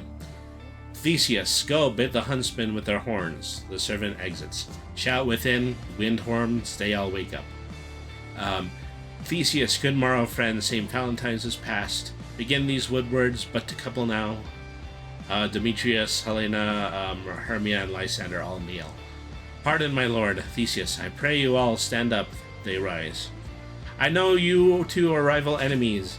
How comes this dental concord in the world that hatred is so far from jealousy, to sleep by hate and fear no enmity? Lysander, my lord, I shall reply amazedly, half asleep, half waking, but as yet I swear, I cannot truly say how I came here, but as I think, for truly would I speak, and now do bethink me, so it is. I came with Hermia hither. Our intent was to be gone from Athens, where we might, without the peril of the Athenian law. Enough, my lord, you have enough. I beg the law upon his head. They would have stolen away, they would, Demetrius. Thereby to have defeated you and me, you of your wife, and me of my consent that she should be your wife. Demetrius, my lord, fair Helen told me of their stealth, of this their purpose hither to this wood, and I in fury hither followed him.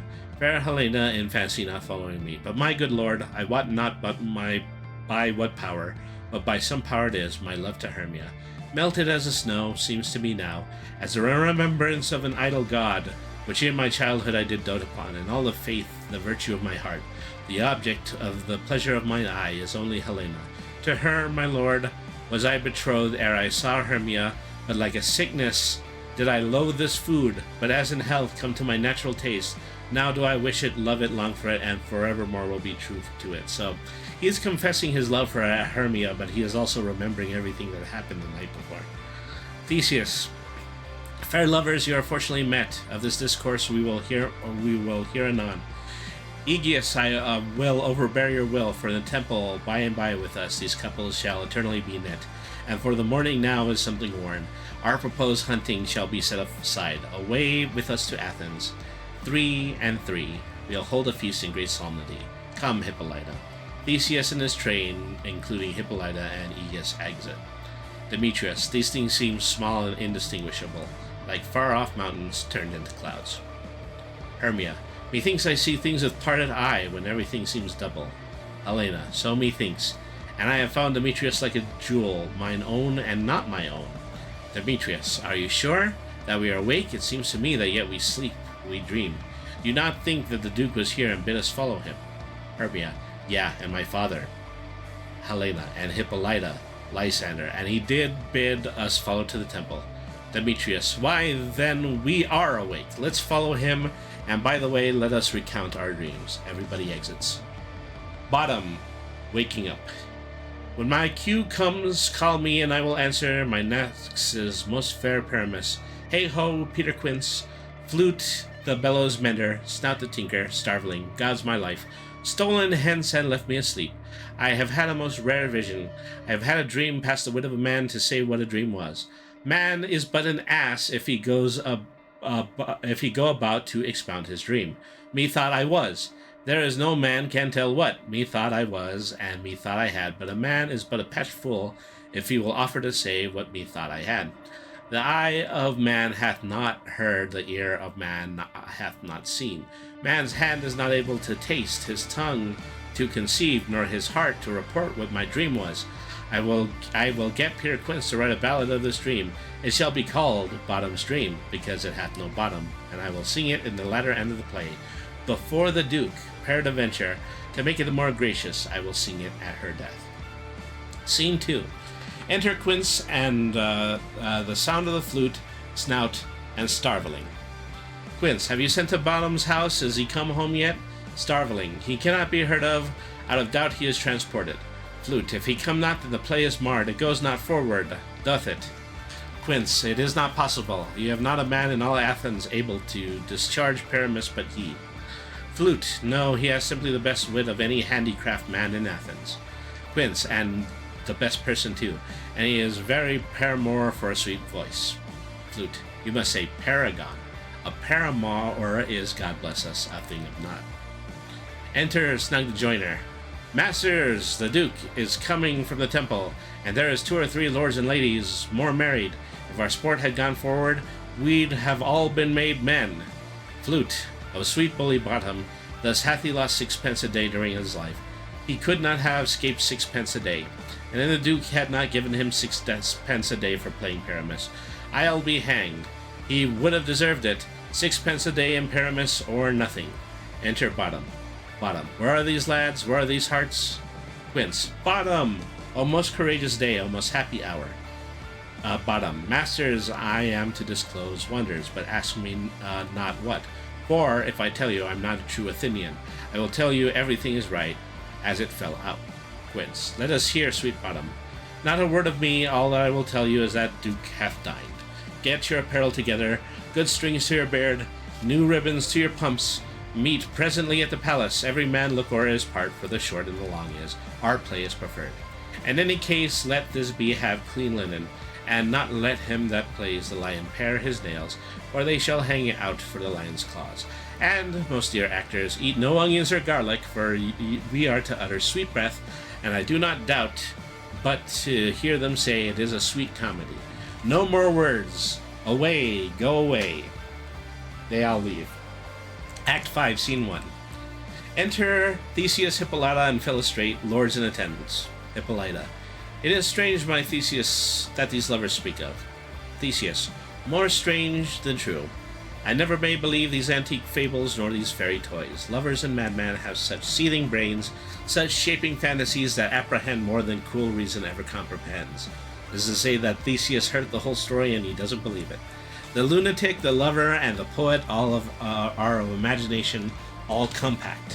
One sees more devils than vast hell can hold. That is the madman. The lover, all is frantic, sees Helen's beauty in the brow of Egypt, the poet's eye in a fine frenzy rolling, doth glance from heaven to earth, from earth to haven, and as imagination bodes forth the true forms of things unknown, the poet's pen turns them to shapes, and gives to airy nothing a local habitation and a name. Such tricks have such strong imagination, that if it would apprehend some joy, it comprehends that some bringer of that joy or that night, imagining some fear, how easy is a bush supposed a bear. Hippolyta. But all the story of the night told over, and all their minds transfigured so together, more witnesseth than fancy's images, and grows to something of great constancy, but however strange and admirable. Enter Lysander, Demetrius, Hermia, and Helena. Here come the lovers full of joy and mirth, joy, gentle friends, joy of fresh days and love accompany your hearts. Lysander. More than to us, wait in our royal walks, your board, your bed. Theseus. Come now, what mass, what dances shall we have, to wear away this long age of 3 hours between our after-supper and our bedtime? Where is our usual manager of mirth? What revels are in hand? Is there no play to ease the anguish of a torturing hour? Call Philostrate. And so this is, the remainder of this is probably going to be Philostrate's play. Coming forward. Here, mighty Theseus. Theseus. Say, what abridgment have you for this evening? What mask, what music? How shall we beguile the lazy time, if not with some delight? Philostrate, giving Theseus a paper. There is a brief how many sports are ripe. Make choice of which your highness will see first. The battle with Theseus, the battle with the centaurs to be sung by an Athenian eunuch to the harp. Well, none of that. That I have told my love in glory of kinsman Hercules, the riot of the tipsy bacchanals tearing the Thracian singer in their rage. That is an old device, and it was played when I from Thebes came last to conquer. The thrice 3 muses mourning for the death of learning, late deceased in beggary. That is some satire, keen and critical, not sorting with a nuptial ceremony. A tedious, brief scene of young Paramus and his love Thisbe. Very tragic mirth, merry and tragical, tedious and brief. That is hot ice and wondrous stage snow. How shall we concord of this discord? Illustrate. A play there is, my lord, some 10 words long, which is as brief as I've ever known a play. But by 10 words, my lord, it is too long, which makes it tedious for all in the play. There is not one word apt, one player fitted, and tragical, my noble lord, it is. For Pyramus therein doth kill himself, which when I saw rehearsed, I must confess, made mine eyes water. But more merry tears, the passion of the loud laughter never said. I mean, Illustrate is effectively just making fun of how good the play is. Theseus, what are they that do play it? Illustrate. Hard-handed men that work in Athens, which never labored in their minds until now, and now have toiled their unbreathed memories with this same play against your nuptial. Theseus, and we will hear it. Illustrate. No, my noble lord, it is not for you. I have heard it over, and it is nothing in this world, unless you can find sport in their intents, extremely stretched and conned with cruel pain to do you service. Theseus. I will hear that play, for never anything can be amiss when simpleness and duty tender it. Go, bring them in, and take your places, ladies. Illustrate exits. Hippolyta. I love not to see wretchedness so in charge, and duty in its service perishing. Theseus. Why, gentle, sweet, you shall see no such thing. Hippolyta. He says that they can do nothing in his kind. Theseus, the kinder we, to give them thanks for nothing, our sport shall be to take what they mistake, and what poor duty cannot do. Noble respect takes it in might, not merit.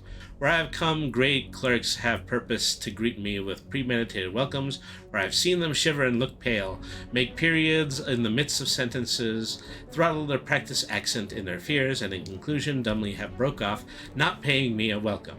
Trust me, sweet, out of this silence yet I picked a welcome, and in the modesty of feral duty I read as much as from the rattling tongue of saucy and audacious eloquence. Theseus is optimistic. Love, therefore, and tongue-tied simplicity, and least speak most to my capacity. Enter Philostrate. So please, your grace, the prologue is addressed. Theseus, let them approach. Enter the prologue. So the prologue probably is just a section of the play that was, spoken before the players appear on the field. If we offend, it is with our goodwill that you should think we come not to offend, but with goodwill, to show our simple skill, that is the true beginning of our end. Consider then, we come but in despite. We do not come as a minding to content you, our true intent is all for your delight. We are not here that you should here repent you, the actors are at hand, and by their show, you shall know all that you are like to know. The prologue exits. Theseus, this fellow doth not stand upon points. Lysander, he hath read his prologue like a rough colt. He knows not to stop. A good moral, my lord. It is not enough to speak, but to speak true. Hippolyta, indeed he hath played on the Hippolyta, indeed he hath played on this prologue like a child on a recorder, a sound but not in government. His Theseus, his speech was like a tangled chain, nothing impaired but all disordered. Who is next?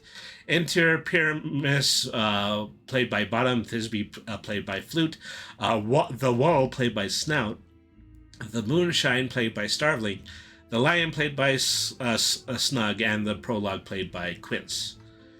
Quince, as the Prologue. Gentiles, perchance you wonder at the show, but wonder on till truth make all things plain. This man is Pyramus, if you would know, this beauteous lady Thisbe is certain.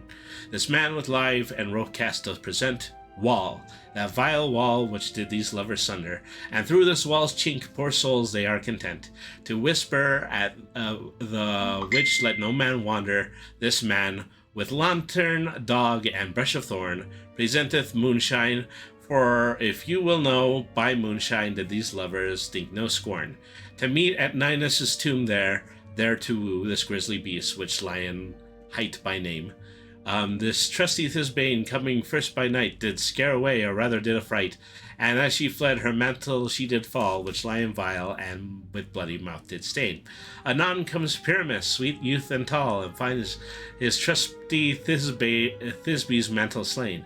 Whereat with bloody shameful blade, he bravely approached his boiling bloody breast, and Thisbe, tearing in mulberry shade, his dagger drew and died. For the rest let lion moonshine wall, and lovers twain at large discourse while they do remain. So this is the opening chorus, and it just explained absolutely everything about the story.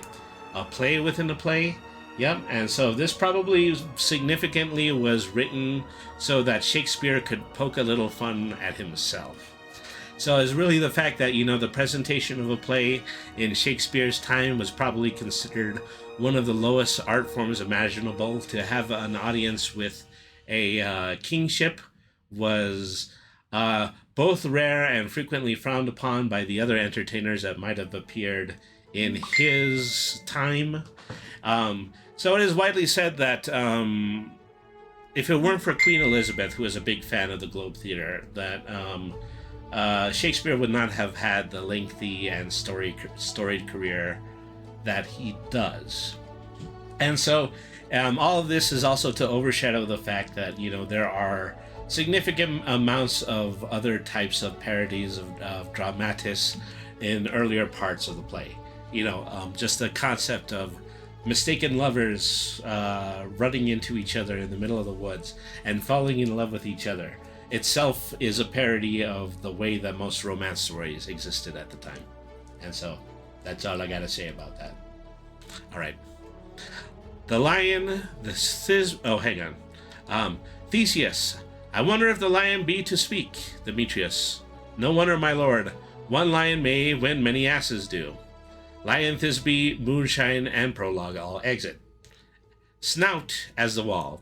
In the same interlude, it doth befall that I, one, Snout by name, present a wall, and such a wall as I would have you think, that had in it a cranny hold or a chink, through which lovers, Pyramus and Thisbe, did whisper often very secretly, this loam, this rough cast, and this stone doth show, that I am the same wall, the truth is so, and this the cranny is, right and sinister, through which the fearful lovers are to whisper. Theseus, would you desire lineman hair to speak better? Demetrius, it is the wittiest partition that I've ever had discourse, my lord. Theseus, Pyramus draws near the wall. Silence. Bottom as Pyramus. O grim looked night, O night, with hue so black, O night, which ever art when day is not. O night, alack, alack, alack.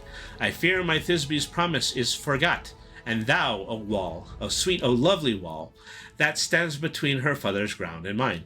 Thou wall, O sweet, lovely wall, show me thy chink to blink through with mine eye. Thanks, courteous wall, Jove shield thee well for this, but what see I? No Thisbe do I see, O wicked wall, through whom I see no bliss. Cursed be thy stones for thus deceiving me.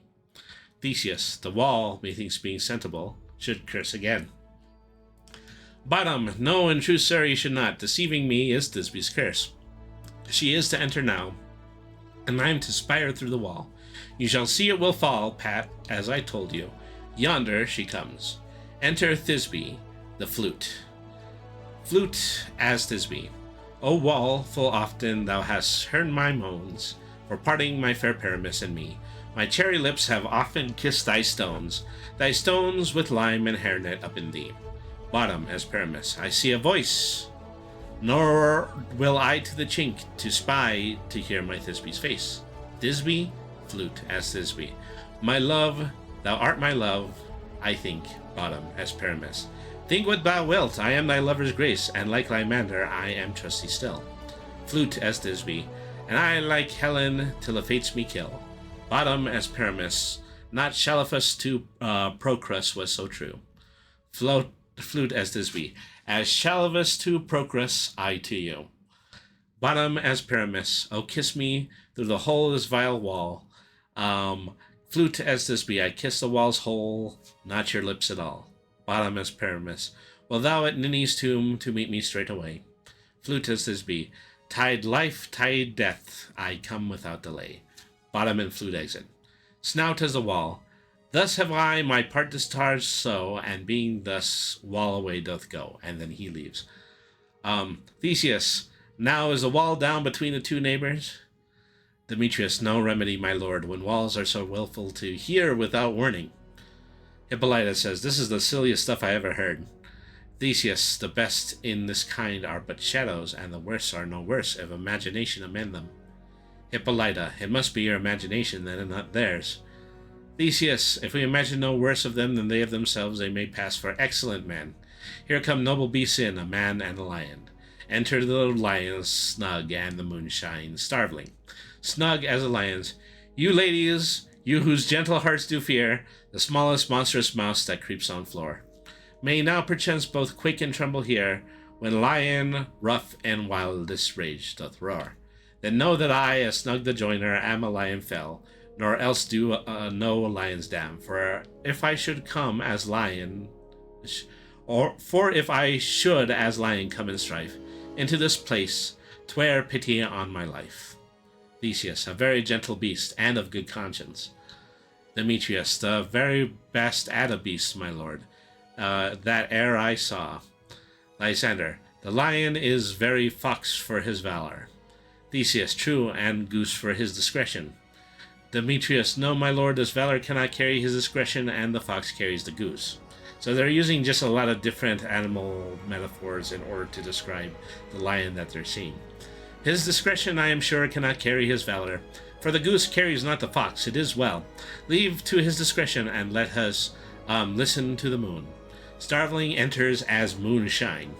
This lanthorn doth the horned moon present. Demetrius, he should have worn the horns on his head. Theseus, he is no crescent, and his horns are invisible within the circumference. Starveling as moonshine, this lantern doth the horned moon present. Myself I am the man, I the moon do seem to be. This is Theseus, this is the greatest error of all the rest. A man should be put into the lantern. How is it else the man in the moon? Demetrius, he dares not come for the candle, for you see he is already in snuff. Hippolyta, I am aweary of this moon. Would he would change. Theseus, it appears by his small light of discretion that he is in the wane, but yet in courtesy, all in reason, we must stay the same. Lysander, proceed, moon.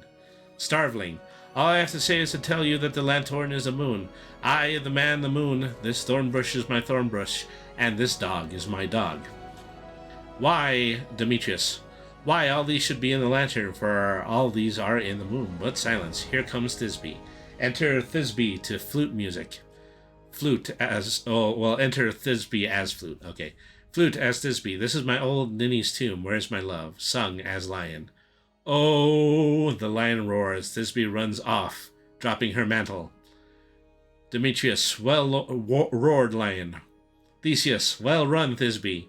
Hippolyta, well shown moon, truly the moon shines with a good grace. The lion raised the mantle. Well moused lion. Enter Pyramus, played by Bottom. And then came Pyramus, the lion exits. Lysander, and so the lion vanished. Bottom as Pyramus. Sweet moon, I thank thee for thy sunny beams. I thank thee, moon, for shining now so bright. For thy gracious golden glittering gleams. I trust to take the truest Thisbe's sight. But stay, O spite! But mark, poor knight, what dreadful dole is here. Eyes do you see, how can it be, O dainty duck, O dear? Thy mantle good, what stained with blood? Approach, ye furies fell. O fates, come, cut thread and thrum. Quail, crush, conclude, and quell. The passion, Theseus, the passion of the death of a dear friend would go near to make a man look sad. Hippolyta, beshrew my heart, but I pity the man. Bottom as Pyramus.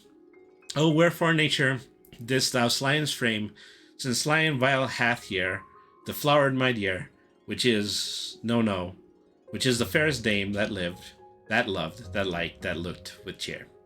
Come, tears confound, out sword and wound, the pap of Pyramus, I that left pap, where hearth doth hop. Pyramus stabs himself. Thus die I, thus, now I am dead. Now I am fled, my soul is in the sky. Tongue, lose thy light, moon, take thy flight. Moonshine exits. Now die, Pyramus falls over. No die, but an ace for him, but he is but one. Less than an ace man, for he is dead, he is nothing. Theseus, with the help of a surgeon he might yet cover, and yet prove an ass. Hippolyta, how chance moonshine is gone before Thisbe comes back and finds her lover. Theseus, she will find him by starlight. Enter Thisbe, played by Flute. Here she comes, and her passion ends the play. Hippolyta, methinks she should not use a long one for such a Paramus. I hope she will be brief. Demetrius, a mote will turn the balance, which Paramus, which Thisbe is better, for he is a man, God warrant us. She is a woman, God bless us. Lysander, she hath spied him already with those sweet eyes. Demetrius, and thus she means vidilect. Flute, S. Thisbe. Asleep, my love? What dead, my dove? O Paramus, arrive, speak, quite dumb, dead, a tomb, must cover thy sweet eyes, those lily lips, this cherry nose, those yellow cowslip cheeks, all are gone. Lovers make mourn, his eyes are as green as leeks. O sisters three, come to me, with hands as pale as milk, lay them in gore, since you have shore. With shears, this thread of silk, tongue not a word, come trusty sword, come, my breast imbue. Thisbe stabs herself. And farewell, friends, thus Thisbe ends, adieu.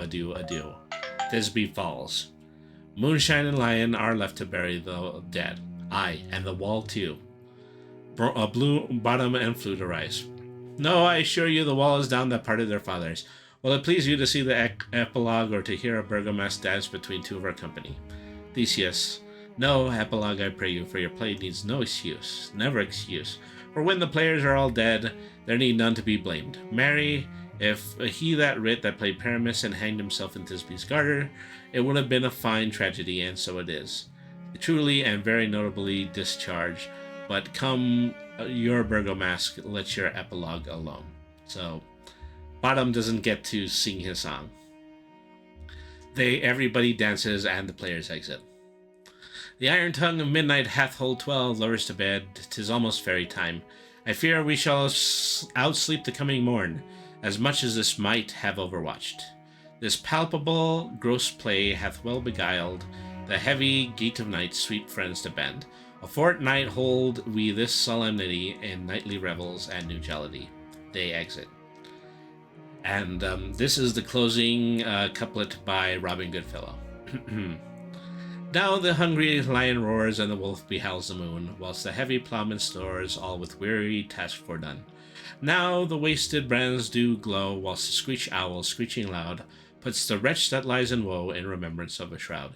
Now it is the time of night, that the graves all gaping wide, everyone lets forth his sprite in a church way past to glide. And we fairies that do run by the triple Hecate's team, from the presence of the sun, following darkness like a dream. Now our frolic not a mouse shall disturb this hallowed house. I am sent with broom before to sweep the dust behind the door. Enter Oberon and Titania, with all of their train. Oberon, through the house give glimmering light by the dead and drowsy fire. Every elf and fairy sprite hop as light as bird from briar. And this ditty after me, sing and dance it trippingly. Titania, first, rehearse your song by rote, to each word a warpling note. Hand in hand, with fairy grace, we will sing and bless this place. Oberon leads the fairies in song and dance.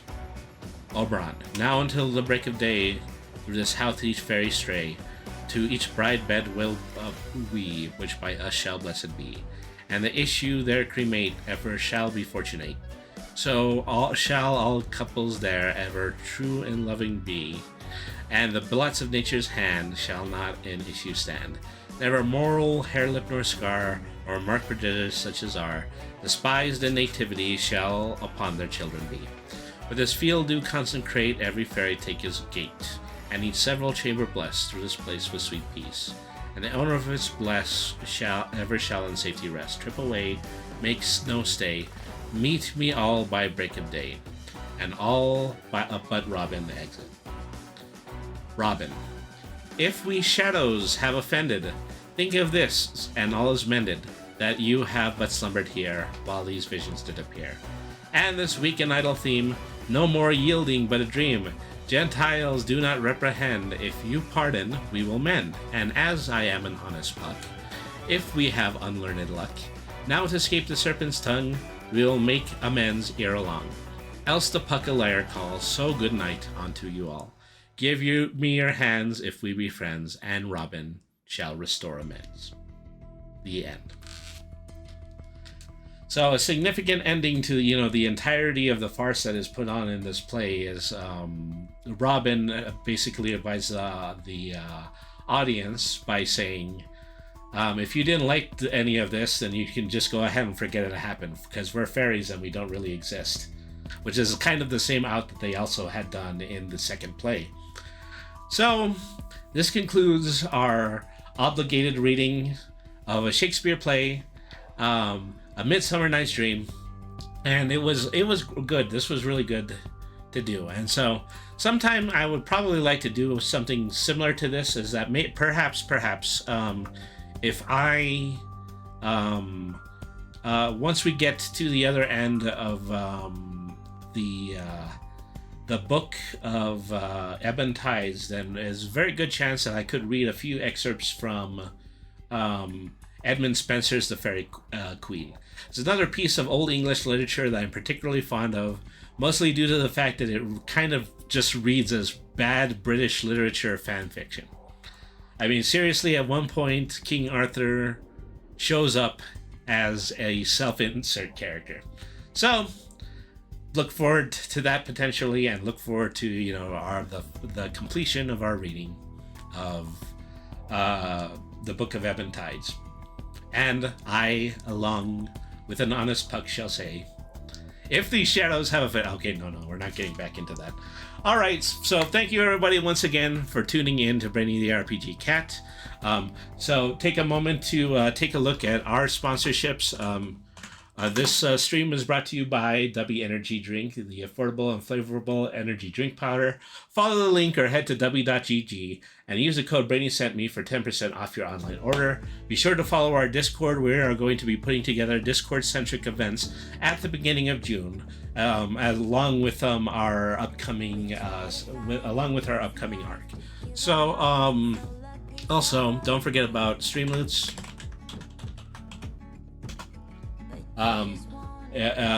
So a pack of 3 official Brainy the RPG Cat online trading cards from Streamloot, just $1.99 on our website, streamloots.com/Brainy the RPG Cat. So thank you everybody for tuning in. I'm going to take a moment and I'm going to do a raid. Let's see, who would I like to raid?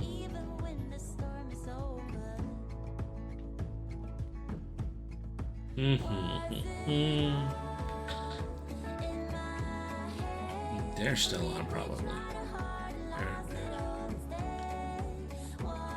Okay, we're gonna go over to Lasgar Lockman. She's doing a talk show and podcast segment, and I believe, she's interviewing another VTuber.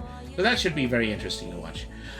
So thank you everybody for tuning in. We are going to be back this coming Friday, and we are going to be playing... we're going to be playing Goblins, Gobliins.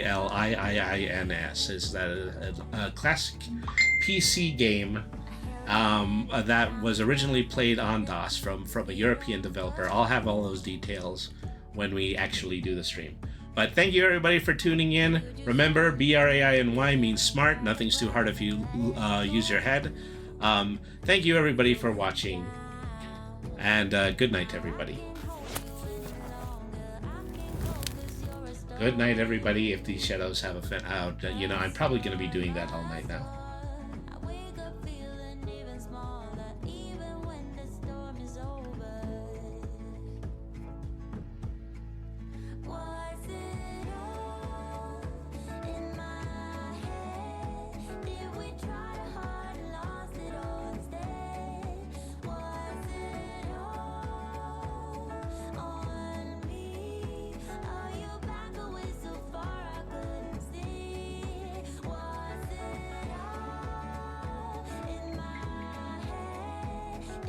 Try